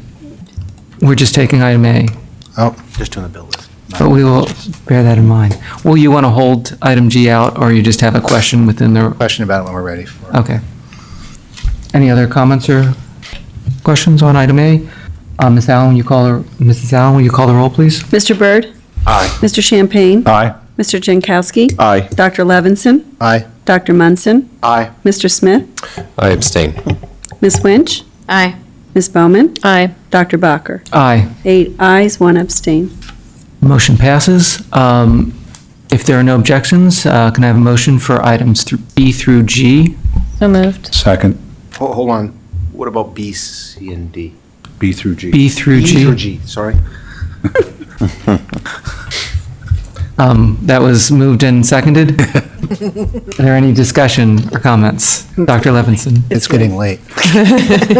Yeah, my question about item G, the bid amount is for $661,000 for the roof replacement. Out of curiosity, how does that compare to what was budgeted? It was within $5,000. It was really close to our budget, with the capital budget. If you look at the capital budget, 10-year plan with 3 roofs, when you total that up, I think it came to $665,000, something like that. Okay. All right, so a slight savings, that's good. Yeah, I wouldn't call it that, but yes. All right.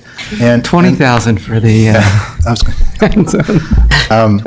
and I'll try to find in the contract, is there a warranty term? Yes, under the performance and payment bond, there's a warranty for 2 years for. Oh, that's, okay. And then in the manufacturer's portion of it, there's a 20-year warranty on the material. Okay, thank you. are there any other comments or questions? Dr. Munson? Yeah, this is just on item D, as in dog, donation. I'm glad that Kindness is Magic is donating $1,000 to help those families in our district that can't afford school lunch. And I would just point out that this community has been the recipient of thousands of dollars now over the last several years to help with this sort of continued need. So thank you to Kindness is Magic. Yeah. Any other comments or questions? Okay, Mrs. Allen, will you call the roll, please? Mr. Champagne? Aye. Mr. Jankowski? Aye. Dr. Levinson? Aye. Dr. Munson? Aye. Mr. Smith? Aye. Ms. Winch? Aye. Ms. Bowman? Aye. Mr. Byrd? Aye. Dr. Bacher? Aye. 9 ayes. Motion's pass. Moving on to educational conferences, may I have a motion for approving the educational conferences listed? Second. Any discussion? Mrs. Allen, will you call the roll, please? Mr. Jankowski? Aye. Dr. Levinson? Aye. Dr. Munson? Aye. Mr. Smith? Aye. Ms. Winch? Aye. Ms. Bowman? Aye. Mr. Byrd? Aye. Mr. Champagne? Aye. Dr. Bacher? Aye. 9 ayes. Motion passes. Moving on to CLIU. Ms. Bowman, do you have a report? Yeah, I missed the last meeting, but it's my understanding they had a presentation about the audit report, which found no findings, and they voted to approve the purchase of a maintenance truck and snow plow for $44,000 and to hire a registered professional interpreter for staff and events. So, Thank you. Are there any questions for Ms. Bowman? Moving on to the LTRI-C at-large board seat. This is a discussion item. You have something you want to say about this? About the process that we use for this? So there's a memo included with a, can't think of the word now, application for a member at large. the person does need to have consented to take the position. Oh, I have nominations then. So I know in the past, we haven't always had someone that we've nominated, but if you're interested, please nominate. And the nominations go To me. by to you, by and then are February forwarded. 24th, and then we would vote on them at the March 19th. Okay, so if we have some, we'll vote at a future meeting, the March 19th meeting.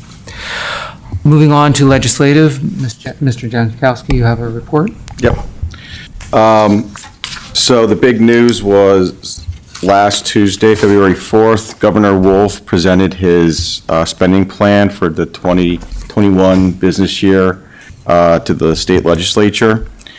Overall, the plan presented has a 4.2% increase in spending over last year's budget, or this year's budget, which is about $1.4 billion. The plan that Governor Wolf presented is very favorable to school districts and does have some relevancy to some of the discussions we had today regarding special ed. Based on his plan, funding to school districts would increase by about $405 million through two vehicles. One, increased state funding, and then savings on charter tuition bills. So to provide a little more color to that, the one part of this proposal includes comprehensive charter school law reform, which is estimated to save school districts $280 million per year. That would be done in two ways. One would be by applying the special education formula to all charter schools.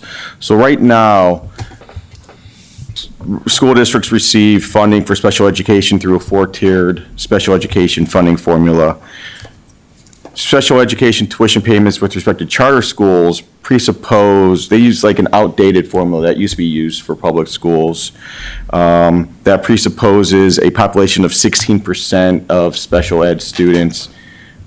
In any event, it results in a lesser amount of funding available for school districts. So essentially, the school districts currently are paying tuition for charter schools at a lesser amount than what is actually needed to cover special ed student needs. So by applying the same formula used for school districts to charter schools, it's estimated to save about $147 million a year. In addition, he proposes to implement a statewide cyber charter tuition rate of $9,500 per student per year. And the thought is that would better align tuition with actual costs. Tuitions vary, it's estimated from $4,500 to $12,500. And he estimates about $133 million per year savings from that change. In addition, Governor Wolf proposes about $179 million in additional education funding. There would be a $100 million increase in basic education fair funding formula and $25 million increase in the special education funding formula. Now, these are all, very ambitious asks. It's his first kind of layout of his, what he would propose. He'll submit his formal budget book probably the first week of March, and then it'll go through the vetting process in the legislature. So, there a lot could and will change with respect to his proposal. But as far as school districts go, it's very favorable if some of this gets passed through. In fact, I saw a report, the estimated savings to East Penn would be a little higher than $600,000 a year. Now, what we'll see is yet to be determined, but I think it's a fair start. So I would say speak to your local legislators, and we'll see where we end up in July, if we have anything in July. Are there any questions or comments for Mr. Jankowski? Thank you for your report.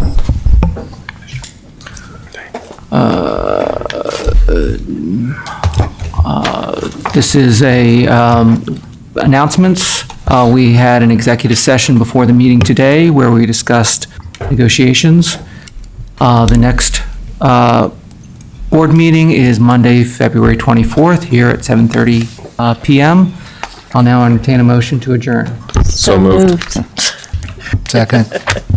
All those in favor say aye. Aye. Opposed?